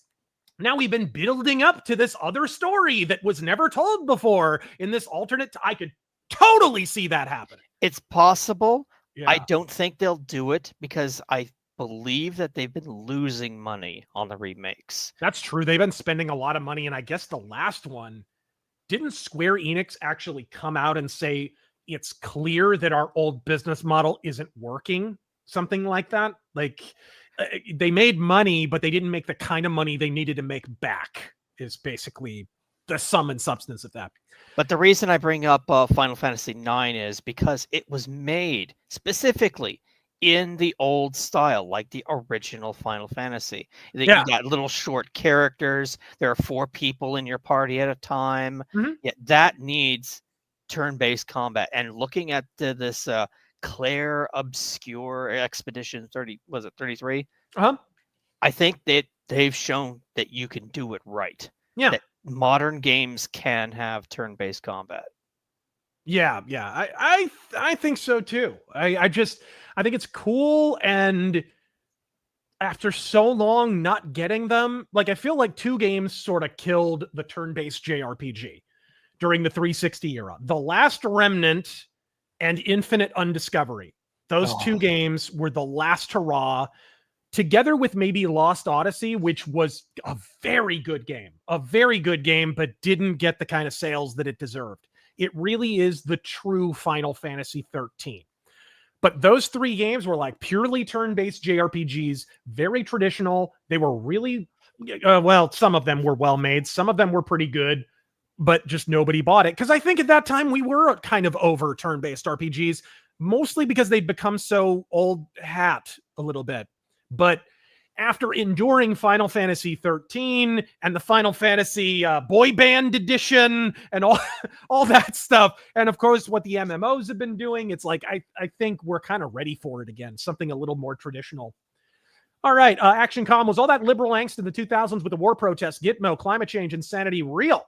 I can't help but notice that all that went away and a GOP president was forgiven almost immediately. A lot of that was just campaign noise. Right. Remember the hate Bush rallies in 2004 when John Kerry was running and all that stuff? I mean, that was the first time I saw major leftist protests with like seas of Palestinian flags everywhere. I mean, that was pretty well-funded stuff. George Soros did fund that. I believe the hate Bush thing was literally just the Soros PAC. I think he funded that entirely himself, if I remember correctly. And then the Rock the Vote stuff, which was nonpartisan, but only ever registered people at like leftist events and stuff like that. Like, so yeah, I think a lot of that was astroturfed. All right, Bobby Dowd, leftist yelling, "Nobody's above the law" lately. Wonder why? When do you think any arrests are going to happen? Well, he didn't say it when those judges were arrested for aiding and abetting illegal aliens. Did you see that tweet Mark Hamill made? He said, "Okay, we're arresting judges now. We are now in the arresting judges phase of fascism." And somebody replied with his own tweet, "No one is above the law." I did see that. I absolutely did. Oh, thank you for coming back to X, Mark Hamill. Thank you. This pass from Rayman. Any thoughts on the Blade Runner tabletop RPG from Free League Publishing? I heard someone was doing like an independent Battletech tabletop thing. But yeah, I had seen that. I haven't checked it out, though. I hope Godspeed to him. We need an alternative to Catalyst. Phoenix, as a military analyst and combat vet, I highly agree with your assessment. China is serious about invasion, but in no position at the moment to make it successful. But that has not stopped fools from trying in the past. Yeah, that is the interesting thing, is I think the clock is kind of ticking a little bit, because there, I didn't talk about this very much, but the domestic political situation in Taiwan recently changed, where the parties that I referenced, the pro-Beijing parties, have experienced political reversals and have been pushed out of prominent positions, and their former like threat to the majority is beginning to pass away a little bit. So before they lose all of their domestic influence in Taipei, they kind of have to move on them. So Xi Jinping's sort of between a rock and a hard place. Like, he's got this domestic effort that's sort of failing, and he's got Trump on the other side. He's sort of, sometime in the next 3 years, he's going to have to shit or get off the pot. And he's got problems in his own military and whatever is going on with the CCP and all the purges and stuff. He's got a lot on his plate, right? So I think that's something that a lot of people don't really grasp. Comstar Knight, did you paint any mechs lately? Just an off-topic question. Godspeed. Yeah, I just got one primed over here. It's an anvil. I haven't painted it yet, though, but I'm about to. It is all primed and ready to go. So I'll probably do that later. All right. Let's see your Skelly Bones. Today in hilarious WWE news, ringside SummerSlam tickets will cost $40,000 and you get to meet Kevin Nash. No, this is not a joke. What the hell? And they wonder why WrestleMania had 9,000 tickets left, like less than a week before the event. They're pricing their fans are insane. They will buy this stuff, but they're pricing even those crazy fans out of being able to attend these events. It's absolutely crazy. Rock our boy Jukebox. Hey, I see that Bret Hart symbol there. Do you think the music industry will admit defeat with trap and mumble rap? I'm honestly waiting for rock to hold the cultural torch again. I'm liking where it's at right now, honestly. I think Alice Cooper put it best where he said, I think rock is best when it's a little bit out of the mainstream, where it's a little bit of the rebel. And rock is now in that place, right? It's kind of reclaimed that cultural place. I just hope the big problem with it, though, is you have these woke rock journalists who are trying to take the teeth out of it. And that's a problem. We need to get back to edgier underground rock. Like, your parents don't really want you to listen to that kind of rock. That's really what you need, honestly, to have a resurgence in rock. There has to be at least a slight edge to it. Ronan Suwa, thank you, sir. Or man, I don't even really know. I think woman. HD Arcade, have you tried the new Fatal Fury? Guest characters aside, easily one of the best fighters in the modern era. I haven't played it, but the last Samurai Showdown was awesome, so I wouldn't doubt that it's good. Mercenary X, I didn't see the Buffalo School thing yet. We said that earlier. Sea Striker, no one says something nice about Terran, so I will. Something nice about Terran. Aww. Aww.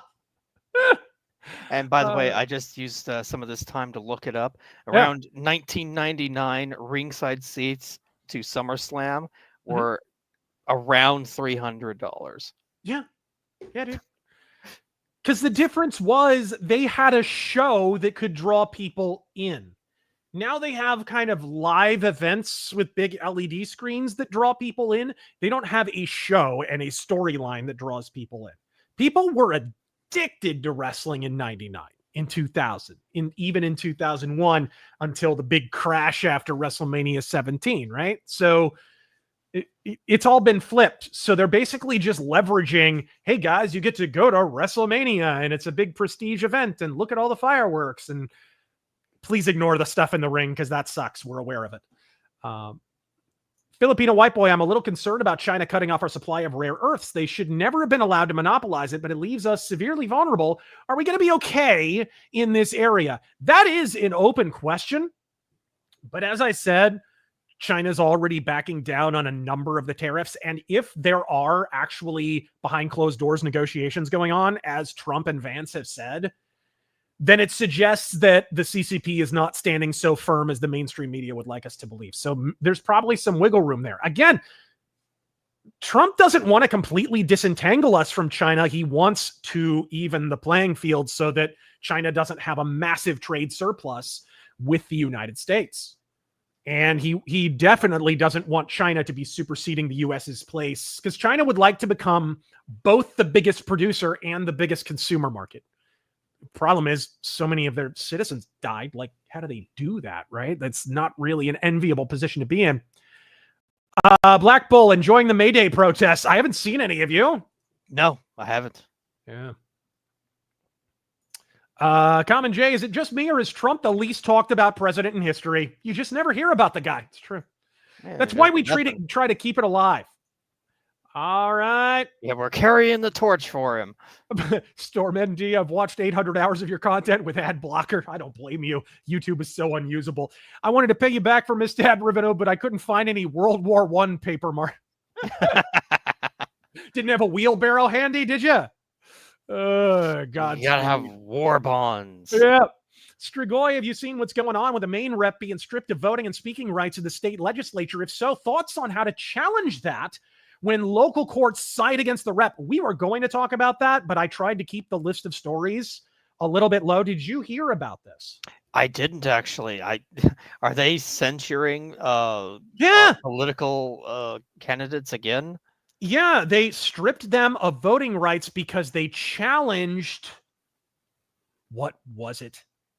Were they speaking in defense of January 6th detainees or something like that? It was something like they were against the COVID lockdowns or something like that. It was something like that. And this was, I think, under Biden. And it's been going on for a while. And now I guess, I think their appeal was overturned. It's still ongoing or something. But yes, we were going to talk about this. I didn't read the whole story because, like I said, I picked other stories to talk about. But maybe next week we'll get into that hardcore. That is, what I saw was a pretty ridiculous story. All right. Of course, what else is new? I mean, look what Trudeau did to the trucker protesters, suspending their bank accounts. Look what the Biden administration did to January 6th detainees. They suspended their bank accounts. That's why I stopped doing business with a certain bank, because that bank started freezing people's assets. I went and changed banks when all that happened. So don't let them ever forget what they did to us. Yeah. Stopping us from doing business, getting people fired, debanking people. Yep. Could have sworn you tweet about doing another Jackson rebuttal. Is it something in the works, or am I insane? That I've talked about that actually on previous streams. I am planning on doing another one. In fact, it's pretty much done. All right. Richard Head. Andy Biggs seems like he has a legitimate shot at beating Hobbs. My only concern is Arizona doesn't pass election reform if he wins. That does worry me. I'm going to be honest. I'm not wild about either option for Arizona governor. I'm not wild about Karen Taylor Robeson. I'm not wild about Andy Biggs. They'll be better than Katie Hobbs, but that's not hard to do. Have you looked into either of these candidates, Darren? No, I've not heard anything about them. Yeah. And Karen Taylor Robeson ran in the primaries against Carrie Lake and basically was a stalking horse for the left. She essentially ran a smear campaign against Carrie Lake, which had a lot to do with providing the ammunition that the left needed to use against Carrie Lake when she ran for governor.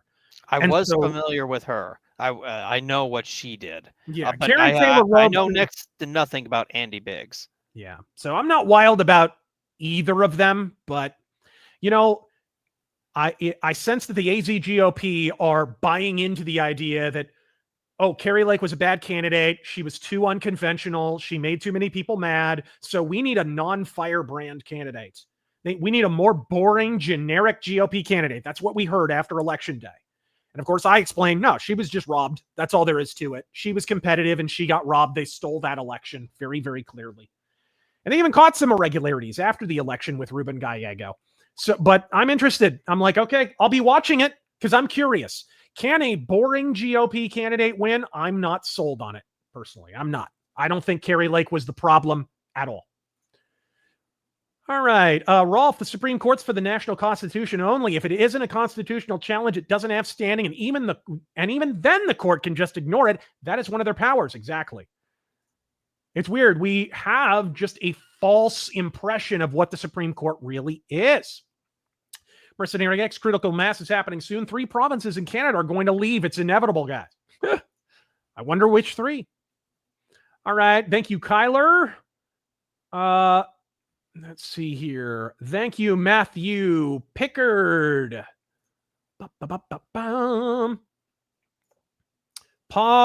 Piston Honda odds the Supreme Court uphold ending birthright citizenship are. We'll see. We'll see. They do on paper have the votes, but on paper, they've had the votes for a number of things. And John Roberts decided to be John Roberts. Or Amy Coney Barrett decided to be Amy Coney Barrett. So your guess is as good as mine. Major Leader, wasn't it great how Lauren Coleman made a post whining about tariffs, and within like a week, China starts backing down? Battletech is in good hands. Yeah. Lauren Coleman is in charge of Catalyst, the people who own Battletech. If you watched my most recent rant, go check it out, by the way. It's on our main channel.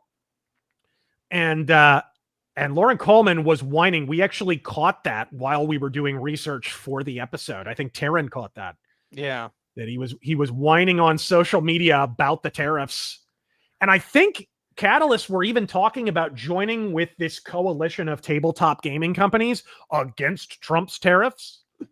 And then, of course, China backs down. This is what I'm talking about. Like, they picked the worst timing. All right. Trump is UZ Patrol. Trump is turning within the establishment's decision cycle with the stroke of his pen.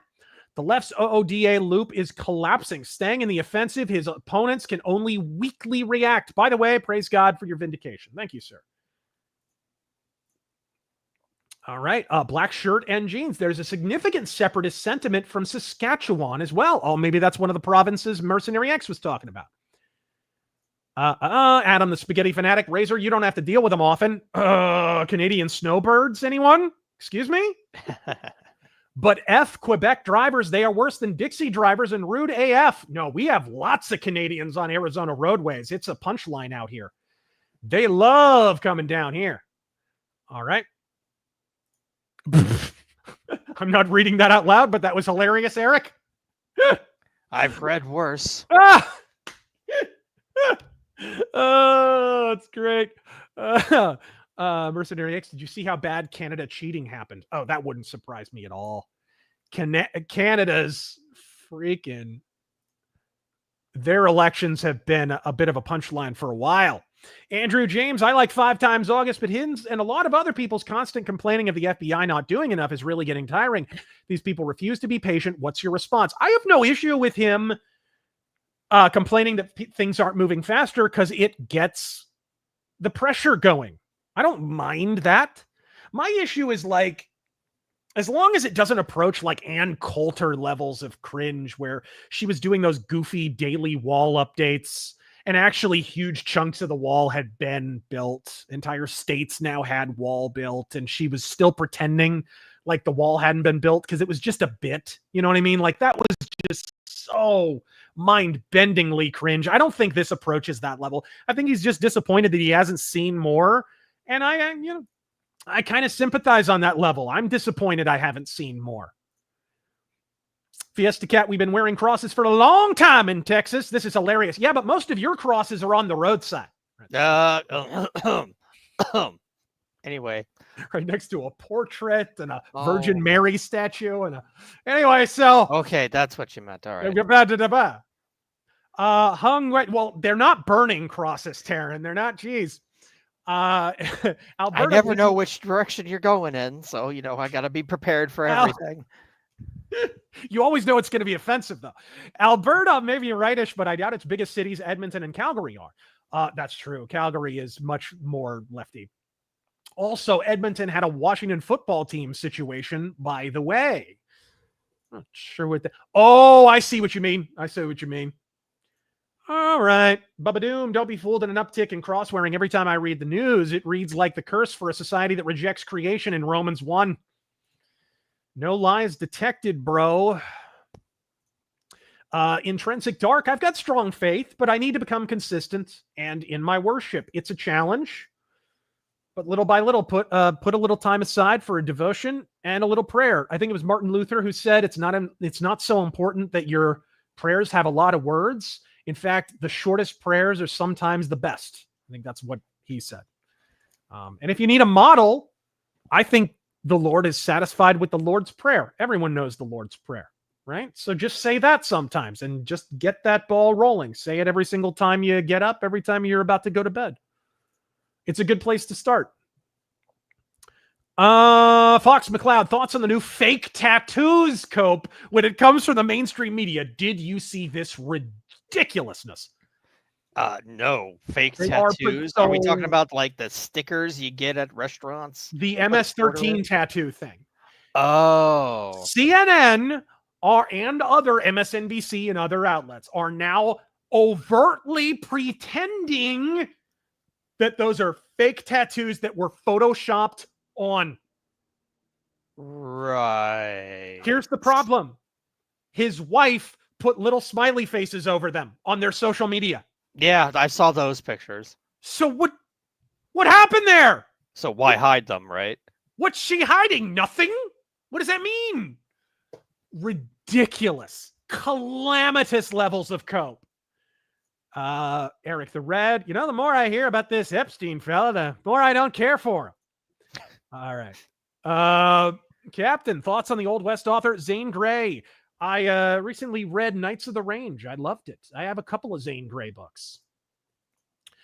Tonberry Masta, I started to notice it recently too. Christians everywhere with their cross necklaces, their rosaries, and their Hail Marys. I've boarded up my windows, but outside of that, I'm not really sure what I should do. Christians falling from the sky. Cats and dogs living together. Let us in. Oh. Dinoside. A young co-worker invited me to his church in apologetics classes. He lets me sit with him and his wife during services. I still struggle, but I'm grateful God gave me the burdens he did. I can bear them. Others can't. Godspeed. Everyone's got them, brother. Everyone's got them. And the Lord doesn't give you anything on your plate that you can't deal with. And that, more importantly, that he can't overcome. All right. The Hell Knight. Speaking of rebuilding faith, I've been working on a massive metal project called The Eternal Forge. I have a channel set up on YouTube and all the music's been uploaded. Hope you're well, Razor. Godspeed. Thank you, sir. All right. Chad Parsons, I believe in Jesus. I walk the path of Jesus, but organized religion is the business of selling afterlife insurance. Still trying to follow Jesus. Well, I do think you have to find a worshiping community. I do think you do. And not because I say so, not because the church says so, but because Paul in the epistles says so. Let us not be like the heathen who forsakes gathering with other believers, right? That's clearly a reference to attending church. I think you need to build up to that. There's nothing wrong with starting out just reading the Bible and doing devotionals in solitude, but I think eventually you have to graduate to the next level a little bit. And you have to be willing to endure that trial and error. But when you find the right community, it really does help. Sea Striker, yes. Godspeed, Phil Hartman. All right. Christopher Standish, sea change in acceptable topics can't be overstated. Oh, man. I got a story for that. Roe v. Wade, depth of U.S. aid revealed. We didn't even talk about that, bro. We didn't even talk about the U.S. aid stuff. Yeah. Right? Rolling back all that funding and suddenly all these news websites wither up and blow away in the wind and video games stop being woke. And like, it's just, you immediately see the change once the U.S. aid money dries up. Just a crazy coincidence. Yep. The DOE, moral social authority of the left erodes when you just ignore people that hate you. Yeah, turns out. Don't I know it? Don't I know it? Here's a good example, man. Story that I would tell. I remember having a conversation years ago about trans people.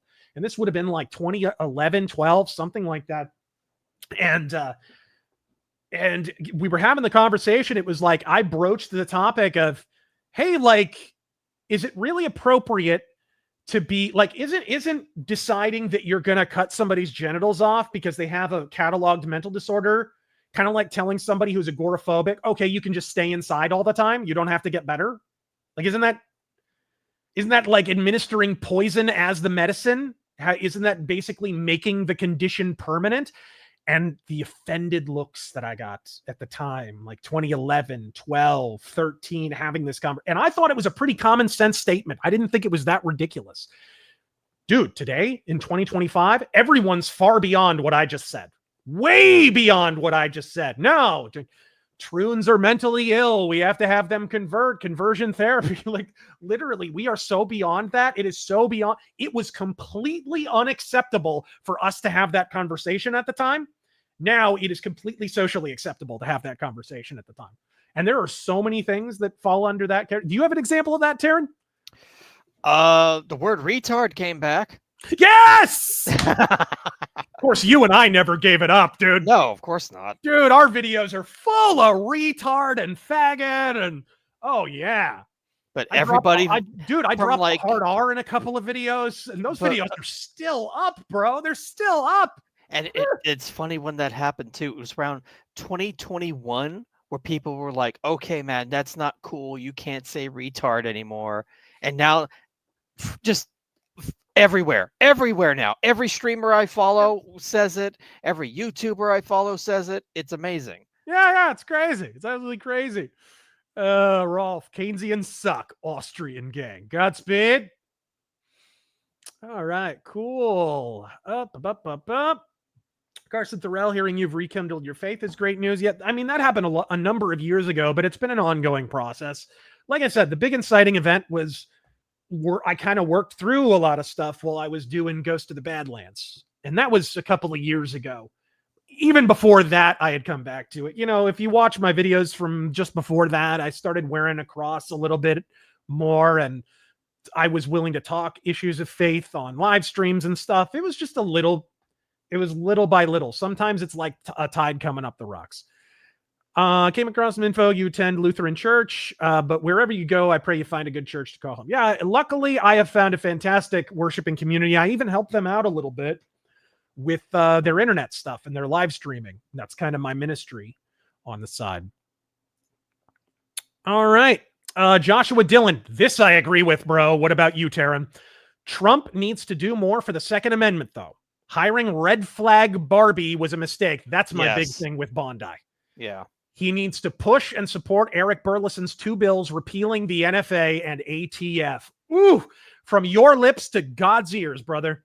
That would hit the hardest. If he did that, I would be satisfied. Absolutely. Okay, Joshua Dillon, with that said, there are good things happening with that in the DOJ, i.e. the 2A task force. And speaking of surprises in the Trump cabinet, I do want to play this video for you guys real quick. I do want to show you guys this because one of the big surprises from the Trump administration has been the comeback story of little Marco. I'm still blown away by how based he is slowly becoming. I'm not sure I'm completely sold. I'm still not completely sure I'm sold, but let's go ahead and right here. Something else we got out of this. Let's turn this up a little bit. Something else we got out of the business of what wasn't widely reported, or maybe it was. We had an office in the Department of State whose job it was to censor Americans. And by the way, I'm not going to say who it is. I'll leave it up to them. There's at least one person at this table today who had a dossier in that building. Elon Musk. Of social media posts to identify them as purveyors of disinformation. We have these dossiers. We are going to be turning those over to these individuals. Elon? Was it me or Elon? Vance says.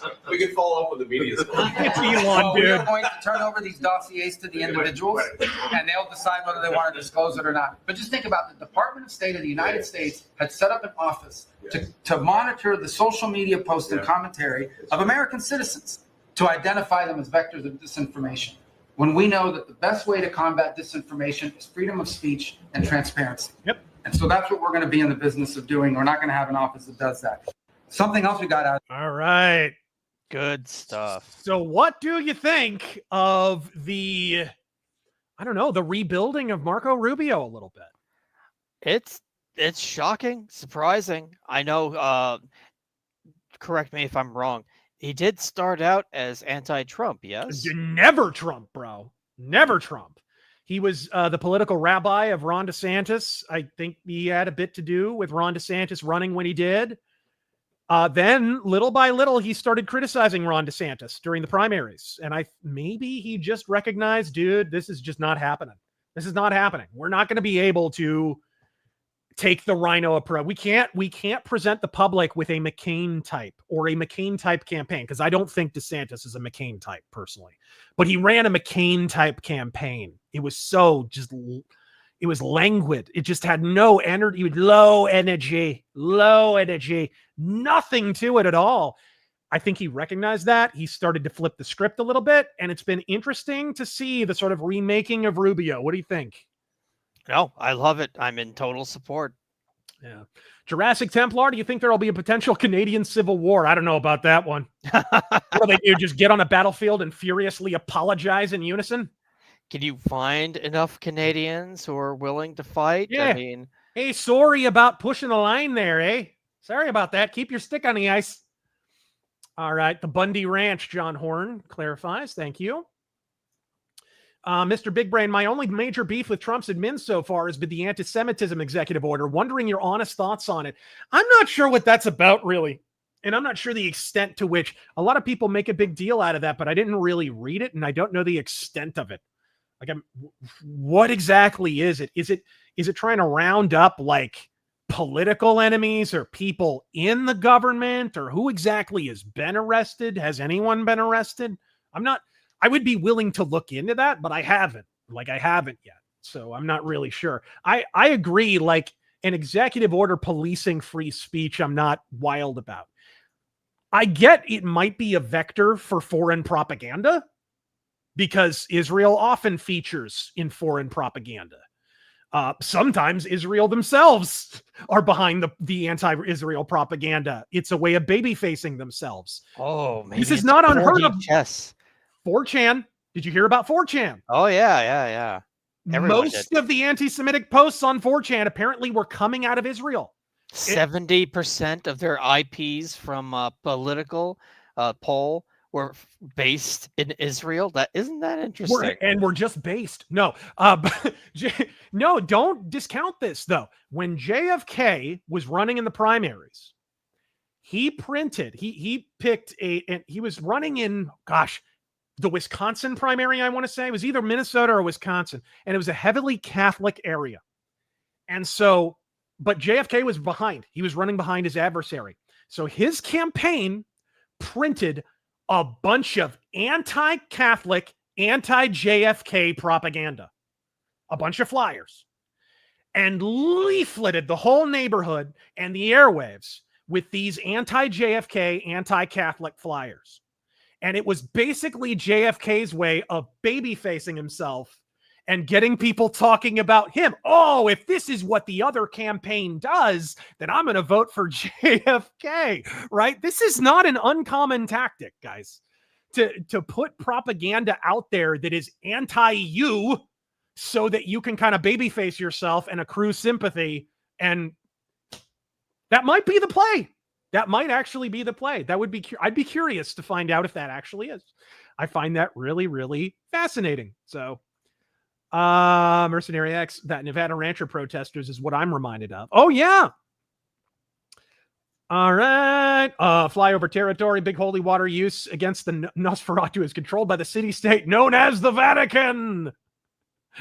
Primarch Vulcan, I believe you're thinking of Lavoy Finicum, not Bundy. Could be.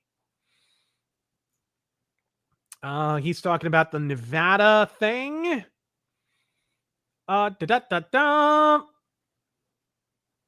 right, there we go. Bastard Luigi, evening, boys. Glad you're doing well, even with Tactical Hobo sounding femme tonight.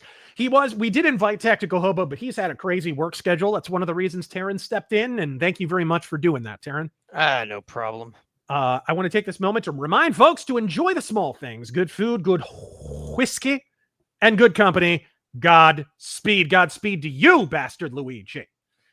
Bar One Studios. Ever been to the U.S. Marshals Museum? They mentioned several L's unnecessarily, including their participation in Ruby Ridge and Bundy Ranch. Really? They do? That's interesting. Yeah, you would think that would just be like a big white wall, like they were on vacation. Clifford, we need more Shadow audiobooks. Oh, coming soon. Bartimaeus, hey Razor, after Russia's utterly embarrassing initial invasion of Ukraine, you'd have to wonder how strong China's military actually is, and if perhaps that's at least a factor in the disappearing acts. That is something nobody talks about. It is a common misnomer to say that China has an untested military. And often this is even used to defend like Trump and critics of China and stuff. Oh, the Chinese military is untested. Wrong! They have been tested. They dropped some people in Vietnam. It was a disaster. A disaster. They were tested in Vietnam and found very, very much wanting. They were tested in Russia and Ukraine, and it did not go well. Their military exercises in the Taiwan Strait led to a full-blown military purge. This is kind of what I'm saying. I don't think China are really in the correct posture. At least from the outside, it doesn't look like they are in the correct posture to launch a full-scale invasion of Taiwan, especially because what's their biggest military advantage? The size of their standing army. You have to transport that standing army. You need massive naval power. And they do have a huge military. They have, on paper, surpassed the U.S. Those are the official figures out of China, though, so take it with a grain of bullshit. But good luck getting that many troops across the Taiwan Strait. Cheddar had my photo taken with Rand Paul. Now I'm an optometrist. Logic. Godspeed. All right. Matthew Hammond, what countries are happy to get rid of China? Well, I just said the charm offensive kind of failed. I don't know that they're happy to get rid of them. I think they're keeping one little toe in, but basically they're giving Xi Jinping concessions that mean nothing. Kind of like with the mineral deal with Ukraine right now. Those mineral rights are worth nothing. They're worth absolutely nothing. This is basically just a way to try and convince Putin that he got something he wanted, and it's not really worth much. Anatard, Lord of Derps, the Epstein files were largely redacted because the admin changed directors from full release to prosecutions. It's to avoid jury pollution. Interesting take. That could be. That actually kind of passes the smell test.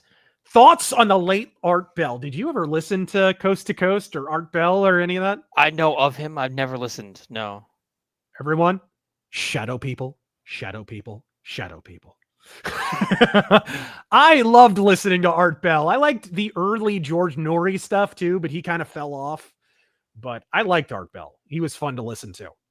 May he rest in peace. Bastard Luigi, thank you again for leery of Bondi, not too friendly at all. The Mad Leprechaun concerning tariffs and Game Ring. Would the price hikes of both Nintendo, Microsoft, and PlayStation eventually be because of tariffs or corporate greed, or both? PC for the win. I agree. PC is going to be for the win. And you mentioned PC there. I think that's actually pertinent to the topic at hand. Steam has overtaken everyone. How did they do that? They did that because they have no overhead. It's just a big digital storefront. Nintendo, Sony, Microsoft have been eyeballing that business model so hard. That's what Game Pass is about. That's why Sony has launched PlayStation Now, and what's it called now? It's whatever. I have no idea. They're terrible ripoff of a program that no one should buy. And of course, Nintendo has their own online services. Everybody is eyeing that online, flat rate storefront model. And so I think it really is kind of them keeping up with the Joneses with Steam and such. And once again, Gabe always wins. And let's not forget that we live in the age of the quadruple A game production. Quadruple A! So, they justify it that way. Yes, sir. Skull and Bones. We've got GTA 6 coming. Oh, these are $100 games. We'll see. Absolutely. Okay. What do you figure the over-under is on China backing down on tariffs? If they do we have a chance of bringing manufacturing back to the States? China's already backed down a little bit on microchips and microprocessors, which is honestly some of the only stuff that we actually need from China. If they start backing down on rare earth minerals, you'll know the ground is moving out from beneath their feet, no pun intended. You'll know that's kind of the indication. That would be my guess. Norm Alman, if anyone disses the Electoral College, show them an electoral map of Canada. Elections are decided by retards. Very true. Media reports Trump talks to China, and the next paragraph says China denies that, as if that proves Trump is lying again. China did talk. They appointed a new trade negotiator, Li Shenggang, mid-April. That's true. They absolutely did. They fired the previous one. I didn't mention that in my video. Mr. Anderson, imagine Barron leading an army, bro. Shit. Maybe he'll lead the Canadian Civil War. Who knows? The proton spinner. Good evening, gents. Should Trump suspend habeas corpus and go hard with putting habeas corpus on illegals until the SCOTUS sorts out their judges? I don't think it'll come to that. Honestly, you'll have a chilling effect with judges because they're cowards. They've never suffered a challenge to their power. This is one of the reasons I wanted to make my stench from the bench video, because I needed to impress on people how little you actually have to push back on these people to be able to take the board back from them. The last time a Supreme Court justice was impeached was when the founding fathers were still alive. Samuel Chase, I believe it was. The last time, like the first and only proper time that it ever happened. We don't impeach Supreme Court justices in this country, even though we have the machinery to do it. And there's a lot of reasons for that. I pointed out many, many times. It costs too much political capital to do it. The Senate have to initiate it. So somebody in the Senate has to grow a set and say, I will shoulder the political consequences of impeaching this Supreme Court justice. That is never going to happen. Everybody in Congress is a coward, right, left, and center. They're not going to do it. So I've proposed, and I've said this many, many times, that there's a possible remedy. Let the president recommend an inquiry into an impeachment hearing. Let him initiate the process. He will have no actual power to impeach Supreme Court justices, but let him initiate the exploratory process. That way, if it goes sideways, who tables the political consequences? The president, the same person who accepts the political consequences of everything else. Yeah. He's the guy who already pays for everything. So why not make it a little bit easier so that the Senate don't take all of the weight? I think you would start to see more impeachment proceedings if we did that. But that's just one proposal. That's one idea from me. I think the long-term solution is we need to take back the board on the idea that the federal courts are somehow sovereign over the state ones. They're not. They're not above them. They are separate from them. The federal government is a separate entity from the states, and no one has more power than the others. And even if there was going to be an argument of chicken or the egg, the states created the federal government, so they would win that tic-tac-toe match. Thank you, Seeking Origin. Is Bastard Luigi, is Microsoft pricing themselves out of the gaming sector on purpose? With first parties being homogenized, does it matter? I put that question to you, Taryn. What do you think?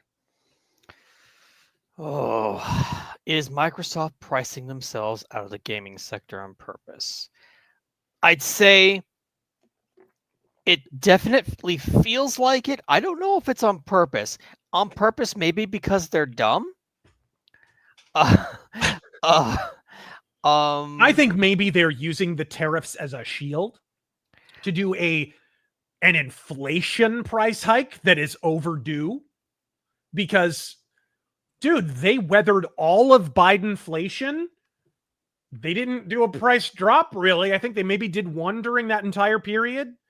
Now they kind of need to adjust for inflation. Look, the gaming industry has put off adjusting for inflation for a long time. And inflation has gone up so much after Trump's first term and after Biden's term.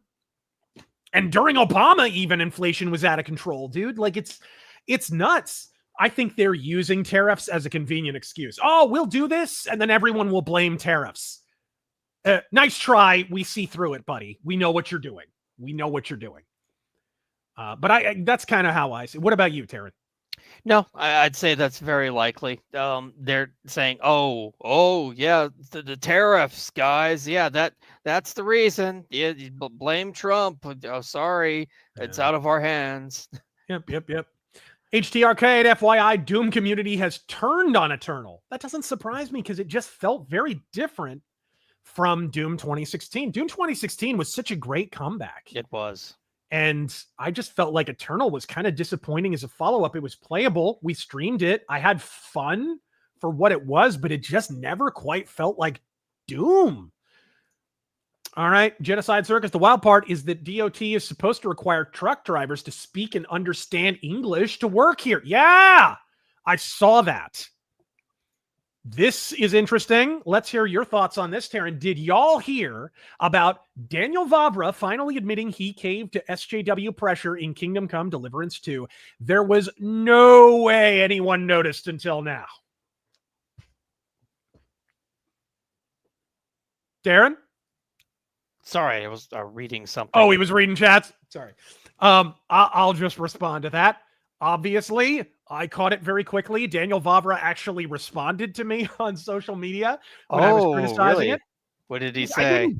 I did not dump on it. I want to make that perfectly clear. I don't think I was uncharitable, but I did cover it, and it was obvious they had changed the canon of Kingdom Come. Henry was a heterosexual. Their social media managers replied to questions in that connection on Reddit, on YouTube, all over the place. They were asked, why isn't there a gay romance option in Kingdom Come Deliverance? And every single time the response was, Henry is canonically heterosexual. They went out of their way to change that. You don't do that for no reason. What did I say about this body type 1, body type 2 stuff in the Oblivion remaster? There's no non-political reason to do it. None. Because if it's just about updating the game, you leave it alone. There's no other reason to do that.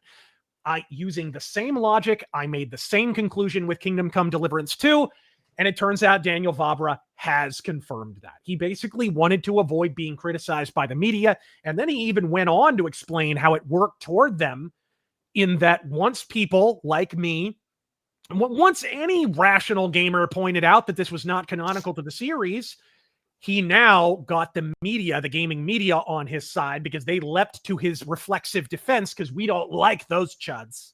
And that wound up being free marketing for his game, which I told you guys it was at the time. It was basically a cynical strategy to get the media on his side. And he also went out of his way to say he was hurt by how the gaming media had criticized him for not having any black people in the first game. In medieval Bohemia. So he put a black guy in randomly who's like basically a Gary Stu. I think he's unkillable too, isn't he? I think so too, because he's like a quest giver. But while we're on the subject, let's not move on too quickly. Let's talk about the real-time retconning of, I forget the friend's name, but the friend's age. Remember, he was supposed to be 15, he was supposed to be underage, and they changed that. His cope answer was really messed up. It's not only a gay romance option, but he's not of age. So apparently Daniel Vavra's explanation to this was, well, in our alternate reality, he's in his 20s or something like that. Like but here's the messed up part. It says what age he is in the codex. It was in the game. Right? So this is where people got it from. Ridiculous. Absolutely ridiculous. But yeah. Joshua Dillon. Hey, Razor, what's your take on Escape from Tarkov? I've played it a few times. It's hard. I like extraction shooters, but I enjoy it. It's lost a lot. It's kind of dying off a little bit because of the monetization scheme from not that long ago. You remember that? Yeah. The deluxe fancy pants $500 edition or whatever it was. Yeah, people bought into a deluxe edition or early backers edition or whatever, were promised free DLC or a free game mode or something, and they just completely backed off and said, oh no, we're gonna charge for that. Yeah, I greatly prefer Hunt as extraction games go. I think it's better. They launched more or less at the same time. I think Hunt's the better game, although it's on hard times right now, but kind of on the comeback trail. They're doing a few things with Hunt that are a little bit better, so I'm hoping they recover, like I said in my Hunt Showdown review. All right. Sea Striker is in the appeal of consoles. They're supposed to be cheaper than PC. Bingo. Granted, to get a PC as powerful as a Series X top-of-the-line model, I don't know. I don't know how much that would run you. Probably still more than a console, but not by much. I mean, $750, dude. You could get a playable PC for that. Absolutely. You can. Absolutely. Thank you, Valen Star. Bruce Campbell's Chin, extra $100 for stock they have already. Exactly. Bingo. That's what I was talking about. Tanushi, don't they understand they're competing not only against current competitors, but every game released in 50 years? This is a problem that I don't think any of the three big console manufacturers get. Base player 2011 we might get to the point where PCs are cheaper than consoles again. We might. I mean, there is a way you can do kind of a life hack. You can get I did this for a while. You can get a prefab. You won't have it very long. Don't get me wrong, but you can get a prefab on the secondary market, get a graphics card and get more RAM. Just pay attention to the processor on the prefab that you get. And don't worry about how good the graphics card is. Don't worry about how much RAM it has, all that stuff. Then take it and basically just gut it and add in the new RAM upgrade and give it a better graphics card. It won't be an absolute beast, but you'll be able to play most new stuff on high, if not ultra settings. Yeah. And I know because I did it. I've done it several times. I had 2 different PCs that I did that with. And if you want, it wound up costing less than if I had bought the PS4 Pro or whatever. It absolutely did wind up cheaper.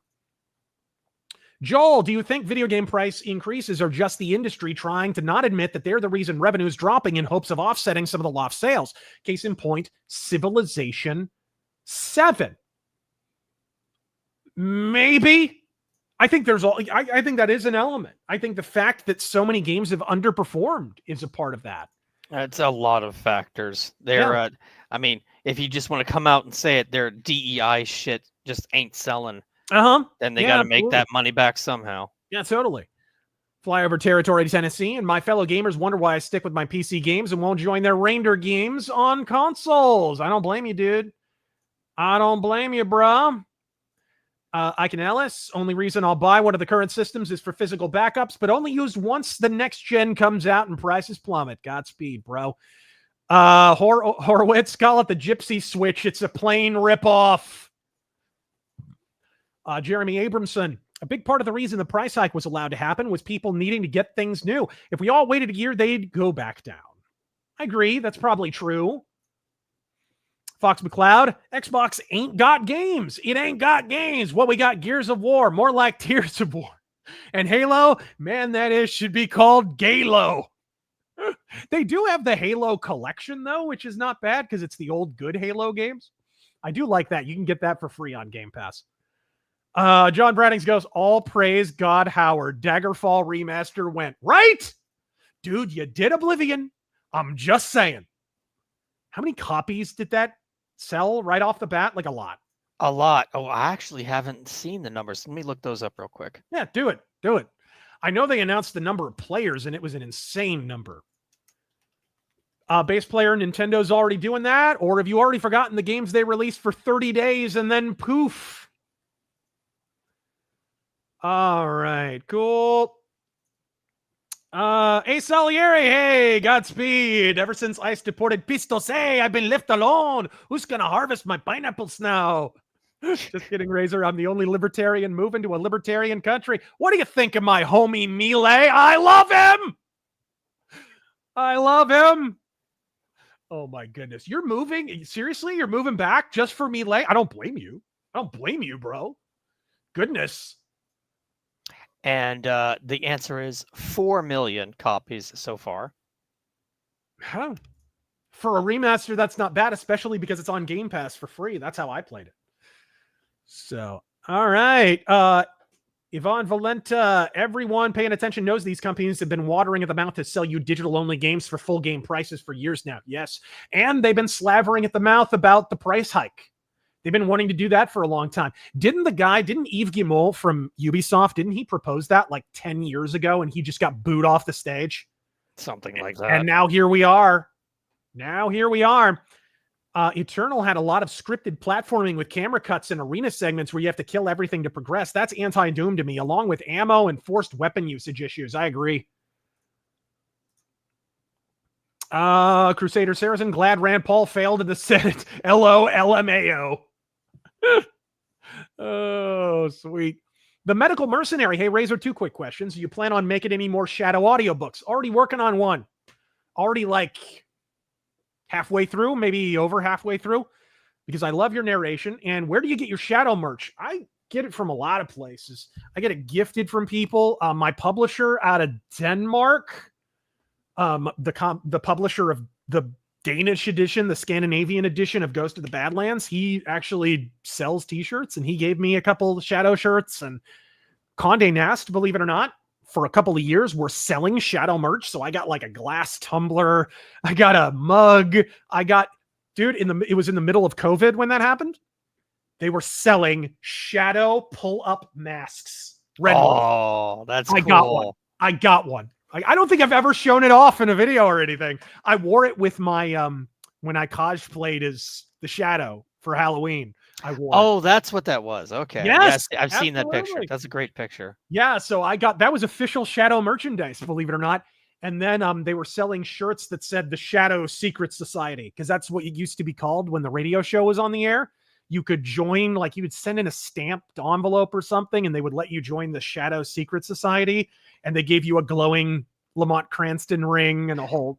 Oh, was right? that a decoder ring? Yeah, so there was actually official merchandise there for a while. All right, cool. KS Nelson, I'm dying for an iteration of Final Fantasy XII's combat. Had some flaws, but the core was a perfect mix of ATB and real time with pause. Lord bless you, friends. What do you think of that, Taryn? I know you played that. 12 was good. 12 was underrated. It had it started out. I haven't played the remaster, by the way, just FYI. I played the original, and their job board, whatever, was not great. Like, it made every character generic. Yeah. Like, I had to role play and say, okay, I'm going to make this character learn this. I'm going to make this character learn this. But really, there was no reason to. Every character could learn everything. Yep. Now, they changed that in the remaster. I haven't played it. I'll have to. But I heard that they actually changed it and made it better. Good. Yeah, I need to... I started Final Fantasy XII a long while ago. I think I got the HD remaster that was on Steam. Started it, but I was only at the very beginning. So I don't know a whole lot about it yet. Dan Turley, Razor, I have 6 months until my younger brother's wedding. I need an ass chewing from you to hit the gym. No excuses, and get fit now. You replace all your sodas with diet sodas. Okay? From now on, replace them right now. That's the first step. Second step. Whatever you can do, you start doing. If you can only do 40 sit-ups, you start out doing 40 sit-ups. And once you get to 40, you take a pause and you do 40 more. And before long, you're doing 80 of them. If you can only do 40 push-ups, you do 40 push-ups. Then you add on another 40. Before you know it, you're doing 80, then 100, then 150. And before long, you're doing 200 without breaking a sweat or taking any breaks in between. All right? And by the way, have a ghetto workout. Have a reduced form of your workout so that you don't have any excuses when you get home from work and you're tired or your day's been a drag or people have been pissing in your ear, right? Have a truncated form of your workout. That's a big part of actually keeping that going. So Godspeed and good luck to you. All right. There we go. Someone said, 40, I can only do one. Reminds me of the Mark Lowry joke. I do one sit-up a day. I get up in the morning, that's half. I lay down at night, that's the other half. Anyways, thank you, Kylie Rosner. I apologize if I butchered your name. Horowitz, bring back Einhanda. I want distorted synthesized German shouted at me with a cool soundtrack. Oh, Zelos Node, people are trying to rewrite history about FF13 into saying it's a good game. I have noticed that, dude. I got a comment the other day on my FF13 video. Like, oh, I can't believe you did this about the last good Final Fantasy game. Like, what? What's his name and where does he live? Right. Hey, why do I hear a ticking right now, Taryn? What's going on? I don't know. Nothing. Just doing some... And he says at the end, sorry, but I remember the hallway. The game is the hallway, bro. Oh, Joshua Dillon, thoughts on Sleep Token?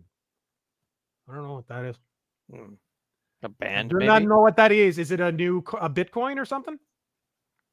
Lithium Man, I want to see hair metal make a comeback, and just for the lulz, new metal. You had me until the last part. Michael Ahrens, your video on Silver Surfer Parable made me seek it out and give it a read. Is there a comic or comic story that ever pissed you off? And if so, would you ever do a video rant about it? Yes. There have been many comics that pissed me off. The big one, I'm overdue to shit on Watchmen because I hate Watchmen and I hate Alan Moore. It's the most overrated comic ever published. And it's worse still, it's not just overrated, it's a massively negative influence on current comics. So that'd probably be what it is. All right. Modern Minuteman movement. What are your thoughts on Falling in Reverse? I never listened to him. Introducing the successor to Xi Jinping, Xi Jinping. Next, when will Elon make his own game console? The X squared. You know, I'm kind of surprised he hasn't gotten into gaming yet, because I know Teslas have a whole gaming component to them, don't they? They have something integrated into the screen. I forget what it is. You can game in your Tesla, if I remember correctly. Maybe you can play Snake. Malarkey. Hey, Razor, did you know GOG has Breath of Fire 2, 3, and 4 available for PC? They are trying to bring back a bunch of old games. I saw 4, but 2 and 3? What? When? Did this just happen? Yeah, I didn't hear about that. Okay, if there's 2 and 3, I know where I'm going after the stream. Pursued Corgi based. Back on the topic of turn-based RPGs, Dragon Quest held the line on turn-based RPGs. I respect them for that. Godspeed. Ave Razorfist and T Boogie Nights. When does the Troon actually die and lose ballot access, become a non-party? Will it actually happen? They're not learning their lessons. I suspect. Okay, if I were being really charitable to the Dems, I would say the next election cycle, they let AOC shoot her shot to get rid of her. Kind of like what they did to Kamala. That nobody in the DNC likes Kamala. That's a big reason why they made her the fall girl for all that happened in 2024.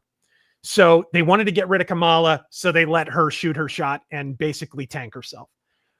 I think they need to get rid of AOC because that's the other wing of the party. And that's why AOC and some of the people around her are already talking about going third party. Because I think they know. They have to know they are not well liked. But that's my guess. And if that's true, then maybe there's hope for the Democrats. Maybe they can at least, I don't know that they'll be more rational, but they'll at least get better at pretending. Right? I think that's kind of what's going on. Thank you, Metalhead Man, for the words of support. All right, cool. Shadow Gamble, thoughts on the story of a local Omaha board game maker suing Trump over the China tariffs? I did hear about that. That was in and around the research we were doing for the Battletech video.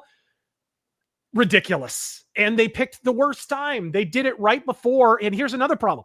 If your whole position is the China tariffs have killed your business model, first off, you're admitting that basically your whole business is based out of China and you're a glorified design department for them in America. You know, but second off, all China has to do is back down, which they already have started to. And suddenly your entire case implodes. It's just, I think it's untenable. All right. Thank you, Dylan Killen. Thank you, Ultimate Kahuna. All right, cool. Godspeed, Copper Owl. Mercenary X, I did not see the Jesse Waters Doge interview. Matthew Hammond, thanks Darren Beatty for clearing out the State Department. Rornix. Hey, Razor, wish us luck down here in Australia. Our choices are a moderate left coward or a far-right Voldemort lookalike with a hard-on for a surveillance state. Oh, goody. European far-right, then. Okay. All right. The Edgelord. Just want to say FSJ, fuck Stuttering John. Where did that come from? Taryn knows more about Howard Stern than I do. Man, I have not listened in like 15 years. Bro, you and everyone else.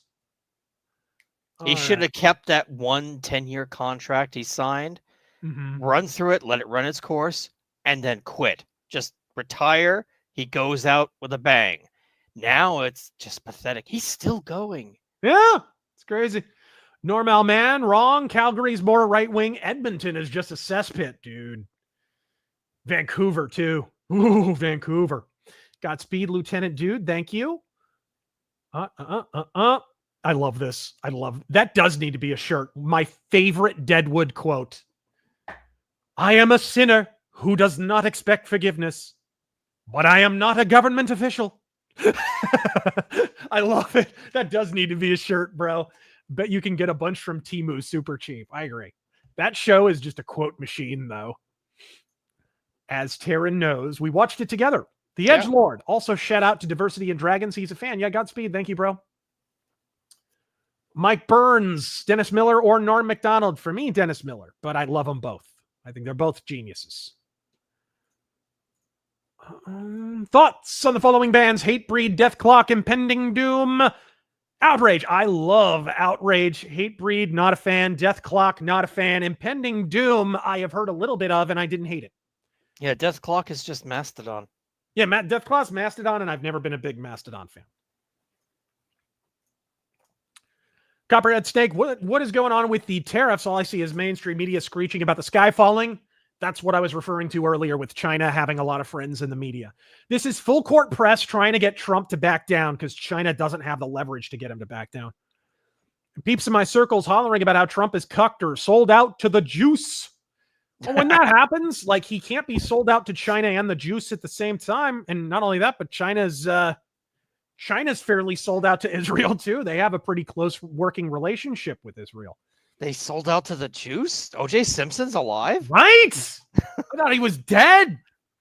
Since this hasn't been brought up, best Uno reverse ever. Trump pausing all tariffs except on China while they were riding high on their horse. That was brilliant.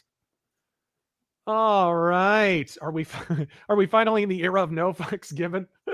Like we said, the conversation has shifted, bro. The Ghost Legend 001. I find the fact that the New York Times article talks about the Roman Empire reasserting itself incredibly ironic, since there was a time when the Romans were also concerned about people wearing crosses showing up everywhere. Ave Razor. Absolutely. TSMC chip factory in Arizona. 40% of chips are made in the U.S. Yeah, this is funny. This is a huge opportunity, actually, for some of the chip manufacturers in the Southwest. There's a lot of them, actually, now, especially in Arizona. So that's something to keep in mind. Thank you, Lieutenant Dude. Giving trans as surgery is the same as telling depressed people to kill themselves. You're indulging their delusion. It's death care, not healthcare. And that was my entire point, but it's crazy how back then you couldn't even get those words out of your mouth before you were canceled. And today you can actually have that conversation. Did I hear about Texas trying to ban memes? No, I did not. That sounds odd. Was Yeah, it just yeah, like I don't know. one crazy rep or something? Yeah. Patrick Banks, that's great to hear, man. It's great to hear about people rediscovering their faith. There's a musical about Luigi Mangione being written. We under the rule of faggy theater, kids. Dude, I can't wait to hear what the title of that is going to be. Oh my God. Yeah. Like, it's probably going to be, what was it? Chet probably remembers. Defend, depose, something, I forget. Whatever the fuck. That's right. Yeah. You're absolutely right. Bubba Doom, one of the best things I heard was from Missler or MacArthur. I assume you mean John MacArthur. The Lord does the work in sanctification. That is true. Don't beat yourself up. Don't give up. But know, if you're saved, you are his. He's not letting go. He'll sanctify you. Keep praying and keep reading. Thank you. That's actually very, very good advice to one of the people who was talking earlier. All right. Can't Scourge donating a second time because it's been forever. Got fit. Found God in the Orthodox Church. Godspeed to you. Working in the coveted field of cybersecurity. Everything always goes as it should if you trust God. Godspeed. Excellent. JFK cries out in pain as he strikes. Oh, good stuff. Dr. Turley talked about how 30% of Alberta would vote yes to leaving Canada from a video or live stream he did yesterday, which is a pretty high percentage, actually. All right. I already responded to this one. I think you donated it twice. Lithium Man, I've been listening to Michael Jackson's Invincible in my car for the past month, and it certainly is an underappreciated masterpiece. I agree. My biggest gripe personally is a few songs are skippers, and some of them kind of overstay their welcome. Man, I love that record. Invincible, so underrated. Like I've said many, many times, if the 21st century had a tagline, it would be, so everything went downhill as soon as Michael Jackson stopped releasing new albums. That's pretty much how it went, right? 9/11, freaking everything. 9/11, Iraq War, Afghanistan. All right. Christian Thurber, my concern with putting state courts equal to Fed is that the Fed courts have provided a check on some efforts by states that went against the Bill of Rights, where the state courts would have upheld those efforts. Well, that's the thing. When you define that only issues with the Constitution are decided by the Supreme Court, rather than this false perception that it's simply a hierarchy and the Supreme Court is above the states, which is how we currently perceive it, that issue kind of sorts itself out. Again, if you're vigilant. Top 5 Bronson movies. Oh. Death Wish, Magnificent Seven, Once Upon a Time in the West. Yeah. I love The Stone Killer. And does Mr. Majestic make the grade? I don't It's know. a good movie. Hard Times. Hard Times. Hard Times. That's undeniably good. What about you? Oh God. Probably very similar. Once Upon a Time in the West, Hard Times, 10 to Midnight. Oh, it's a great one, dude. That poor serial killer guy had to run around naked the whole time. It skips my mind real quick. The Mr. Majestic, but fighting evil. What the huge? Oh, The Evil That Men Do. The Evil That Men Do. Yes, that was was a very amazing. good one, actually. Yeah, that's the one where he rips the dude's dick off. He rips a dude's dong off. All right. Thoughts on Uli John Roth as a guitarist? I like him. I like you, Uli John Roth. I like pretty much all of his stuff, actually. Guy's a great guitarist. B Token, Shadowrun on Genesis was like Oblivion, and Fallout 3 had a 16-bit baby. When are we going to make gaming great again? Dude, the Shadowrun games that Harebrained Schemes made were awesome. Shadowrun Returns and Dragonfall was it? And they were good. And Hong Kong, yeah. Those were really good games. Introduce African Chinese successor of Xi Jinping, Xi Jinping. Oh, Androck. Hey, Razor, are there any war games or board games you enjoy or would recommend aside from Battletech? Solomon Kane. It's a shame what happened to the studio. Mythic Games, I believe, filed for bankruptcy. I don't think they're done, but they're not in a good way at all. But dude, the Solomon Kane game they put together was amazing. We streamed it twice, I think. Yeah, it's fun. It is a great game, and I was really disappointed to hear that they went out of business. But I mean, apparently what happened was they had a big snafu over a particular game that they were supposed to make, the Joan of Arc game, I think it was, which was a cool game. But they messed up. The build quality was bad. People were complaining. They had to issue a bunch of refunds, and it took forever to come out. And it was like, It was a really successful campaign, and basically this one misstep kind of tanked the studio. I wonder what happened. Did they just have a rotten manufacturer?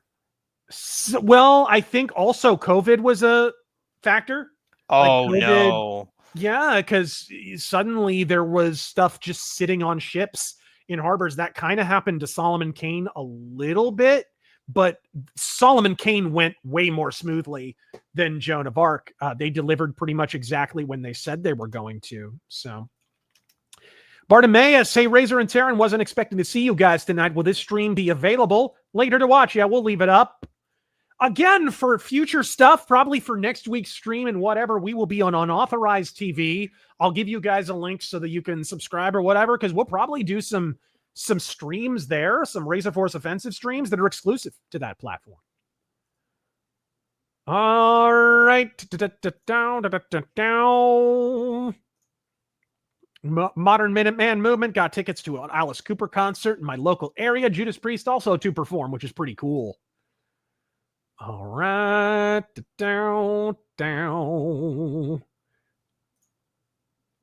Super Zippy, I love Righteous Retribution and Heroes Like the Shadow. Any more recommendations? Not interested in DC or Marvel. Also, Mad Max 1 and 2 is the best Maxes. Ever watch Darkman? Oh, yeah. Might want to watch some Darkman. Darkman started out as a Shadow movie. Sam Raimi wanted to make a Shadow film. I guess there was some kind of development snafu. The rights went over to Universal, and they didn't want to work with Sam Raimi. They wanted to work with Russell Mulcahy, the Highlander guy. And so Sam Raimi lost the gig, and after he did, he basically took his script, changed it a bit, and made it Darkman. And so it has a lot of shadow in it. It's basically an unofficial shadow movie in a lot of ways. So that would be my recommendation. Oops. Crusader Saracen, thoughts on episode 3 re-release making big dollars at the box office? Yep, up to $900 million at the box office now. Oh my God. Turns out you are right, and we are begging for George Lucas before the end. Talk about it, Taryn. Dude, it was in the news quite a bit this past couple of weeks. Like people mostly shitting on George Lucas, saying, "Oh, this only highlights how bad George Lucas was," and people getting shit on, and basically that's it. The prequels are still great. They are great. They're better than Jack Pathabik is trying to gaslight people that they were all bad. They're not. They're not. They're good movies. They're flawed, but they're flawed like the original movies were flawed. Oh, cheesy dialogue. Did you guys not hear any of the lines Princess Leia said in A New Hope? Like, I thought I smelled your foul stench when I was brought on board. What? Like, cheesy dialogue? Really? You're going to knock a Star Wars film for cheesy dialogue? Did you watch any of these movies? I hate sand. It's so bad. It's so bad. I love it though. Coarse and rough, and it gets everywhere. I love the cheesy dialogue. Dude, that's just George Lucas. That's just who he is. All his movies have weird dialogue out of nowhere. It's fun. All right, let's see here. G'day, Razor and T. The crying and blaming over Trump tariffs for price hikes is pretty bad down under, though China's placed stricter tariffs. COVID was great in giving us more market independence. That's another thing. A big reason I think Trump recognizes now is the time to act on the tariffs is China's still reeling from COVID. They lost some business relationships and trading relationships, and many of those were strained and were not quite repaired. They have been trying, basically, from what I understand from the CCP is they're trying to basically replace the US with the European Union, to get the European Union to forsake the US, at least to a large enough degree that they can benefit. That, I believe, is the play. The problem is it's really poorly timed because Germany already said they're kind of pulling away from China. They said that months before this tariff war. A number of EU countries have already said that. The EU have already said, we have to be careful of how much business we do with China. Everybody's been burned after COVID. And when the EU, of all people, is calling you out, like, yeah, thank you, the Raging Tank. I've never heard of that YouTube channel, the Legal Eagle. I don't know. He was complaining apparently about the judges being arrested. I don't really watch Legal Tube. Top 3 games you boys saw returned at GameStop. Dude, that's a good question. What was the game you saw returned the most at GameStop? Oh my God. Let me think. I would have to go back to early 360. Yeah. Maybe late PS2. Yeah. Oh God. What was the one? Now, when you say return, do you mean like I hated this Returned game? or traded in? Yeah, after buying, maybe. A lot of the sports games. Oh, yes. Dude, the freaking Madden was probably the perennial favorite. Yeah. Madden and NBA, the 2K games. Yep. I'd have to say that would be at the top. The MLB and 2K, dude, the WWE games. I forgot about those. Oh, the yeah. WWE games, especially because at that time they were really declining in quality. It was after Here Comes the Pain and some of the good, like some of the peaks, like SmackDown versus Raw 2006 and some of the better games. I feel like after 2007, that whole series fell off a cliff.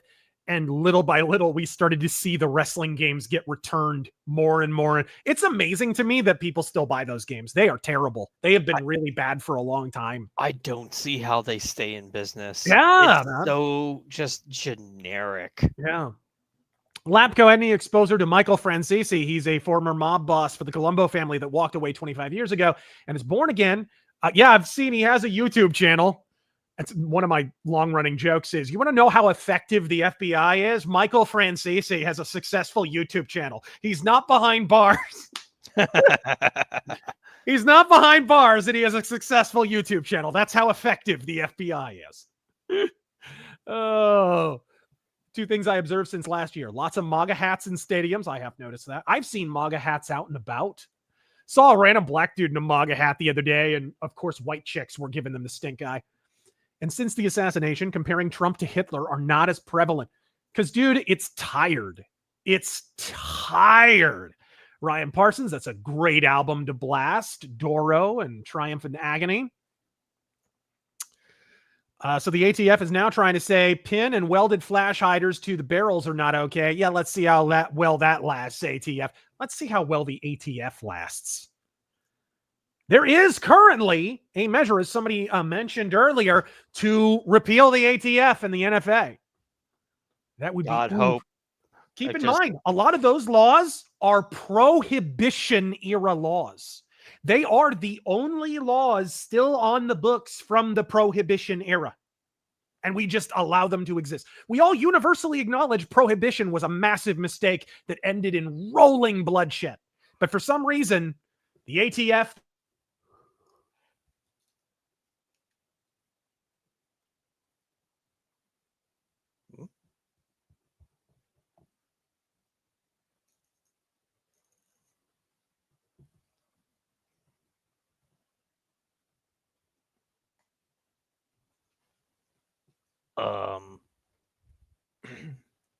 Am I unplugged or what's going on? I can't hear you.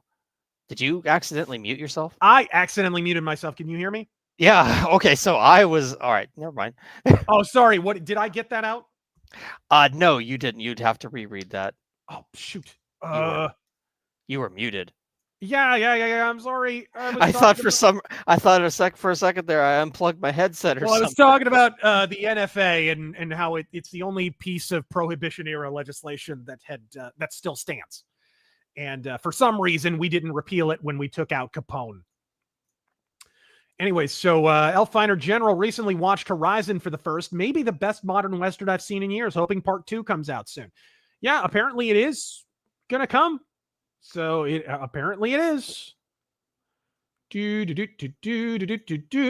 Let's see here. Any thoughts on the Highlander reboot? Did you hear anything about this? I heard that they were making it, or at least it was in the works. I didn't hear like anything solid yet. Is it like a sure thing that's going to happen?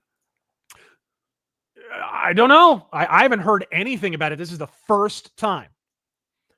All right. Kind of like that Red Sonja movie that's never getting made.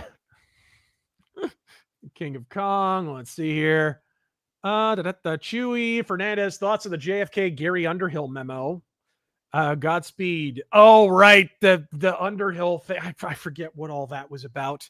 That was just one of the mind-blowing things. No pun intended on that word use. That we heard about it. I got no use for a Nerf herder with sand. What does Tattoo Ink and political pills have in common? Black turns to blue. Godspeed, boys. Remember, the black pill is a suppository. All right. Camino Uni, what can we do about finding a Discord alternative aside from Elon? I feel nobody on the right is making a push in the social media for speech spaces. And I mean real free speech, not the Torba kind. That is tough. I do feel like Elon is one of the only ones. I think the big problem is most of the conservative alternatives are just kind of copies of other stuff, right? Like we've got how many different variants of conservative Twitter? Yeah. Truth Social and Parler and Gab and all that stuff. And it's like, it's just kind of an also ran to Twitter, which is a problem, especially now that Twitter is fun again. Twitter has a lot of problems, dude. Like the algorithm on there is just good luck figuring it out. I have no idea. I see people with 1 million+ follower counts, a few dozen likes on their posts, and you're just like, what is going on? Like, what is this website about? And some of these tweets are bangers too, right? It's just really weird. you got to wonder if it's the algorithm or are other accounts botting. Is it fake? Is it real? Yeah, are the followers botted? What is it exactly? It's very, very strange. Let's see here. Mark J. I had an atheist phase that lasted over a decade. I'm now being confirmed in the Anglican Church, ACNA, in 2 weeks. God does not give up on people. Thank you, bro. The Supreme Court should only get involved in state matters when 2 or more come into conflict, such as interstate roads, power grids, and the like. And even then, only as a mediator. God bless you. Thank you. And God bless you. Speaking of, in uni, I wrote a satirical essay for a critical thinking class, arguing comedian represents the American dream. As you could imagine, commie professor couldn't get enough of that tripe. He's talking about Watchmen, I believe. Uh-huh. All right. Emperor Creatine! I want to see a parody of Revenge of the Sith where the younglings turn the Jedi Temple into Home Alone and bury Anakin in buckets of sand. I want to see Anakin get electrocuted and turn into a skeleton. That's what I want. That's what I want. I want it. There we go. He already asked about George Benson. Tyler W. Thoughts on more people saying China might have 1 billion fewer than they claim. Paper Dragon, indeed. Recommendations for my first steps into PC gaming. Godspeed. Well, I kind of gave recommendations for jumping into PC gaming. If you are on a budget, there's nothing wrong with buying a pre-built. Pay attention to the processor. Make sure you don't get one with a crap processor, mainly because that's the hardest part to replace. It's the most complicated, the biggest headache, really. Don't worry about the RAM. Don't worry about the graphics card. Make sure your motherboard's halfway decent. And just get a prefab and then see if you can get a deal on a graphics card. Nowadays, now that crypto isn't as big a deal as it used to be, you can find graphics cards a lot cheaper than you used to. So grab that, pop some RAM into it. That's a good way to kind of get started. That's how I started, and I didn't have those computers for long. Disclaimer, right? I wound up upgrading when I had the scratch, but put it this way. If I were still running those rigs, I could probably still be playing most games on high settings or very high settings. Maybe not ultra, but high settings. Okay. From last week, why do we see base tech people, namely Elon, maybe Dorsey, Bitcoin creator, co-founder of Wikipedia, Larry Sanger? It is interesting. Probably it's the entrepreneurial side. Most of these people date back to a time when the online space was less regulated. It really was the Wild West, and they were able to really shoot from the hip. And so some of them long for less regulation in that sense. So, man called Plush didn't care for Immortal Bitter Shadow in the Batman comic. 94 had balance of mystique. A final team up with an aged shadow a la Grey Ghost would rock. Godspeed. We're going to have to wrap up here, guys. My goodness, we're coming up on 3 hours. Yeah, I did not expect this to last this long. Yeah, we do stream tomorrow on Razor Fist Arcade, so we'll be able to get to these. They're on a big list, and we will not lose them, so don't worry about it. Generic no name here. I'm going to read like 3 more, and then we'll wrap up. How do you say? How about that? Sounds good. Yo, been a while. What's your take on Helldivers and its community? It's oddly one of the more tightly knit communities, and it's like playing your own action movie at times. Helldivers blew up real big, then had a huge fall from grace. And so I think as a consequence of that, the people who stuck with the game and sort of jumped back in are really dedicated. And you know what? When that kind of thing happens, you usually get games like Hunt Showdown, where it's like steadily over time, they build and build and build, and that player base is not going anywhere, right? That's a good thing if you can find it as a game developer, because you've basically got a surefire source of income, a surefire player base, and whatever. So, what about you? Have you tried Helldivers? Are you aware of it, Taryn? Yeah, I've played it. The reason that downfall happened was because of Sony. You can blame them. Yep. They had this whole thing where you had to sign up for a PlayStation account, and it was just a barrier that prevented PC players from playing the game. Yep. They didn't want to sign up. They didn't want to make an account. They didn't want to have a separate sign-in to play their Steam game. Yep. So, but yeah, it's done really well since then. They've added cities now and vehicles.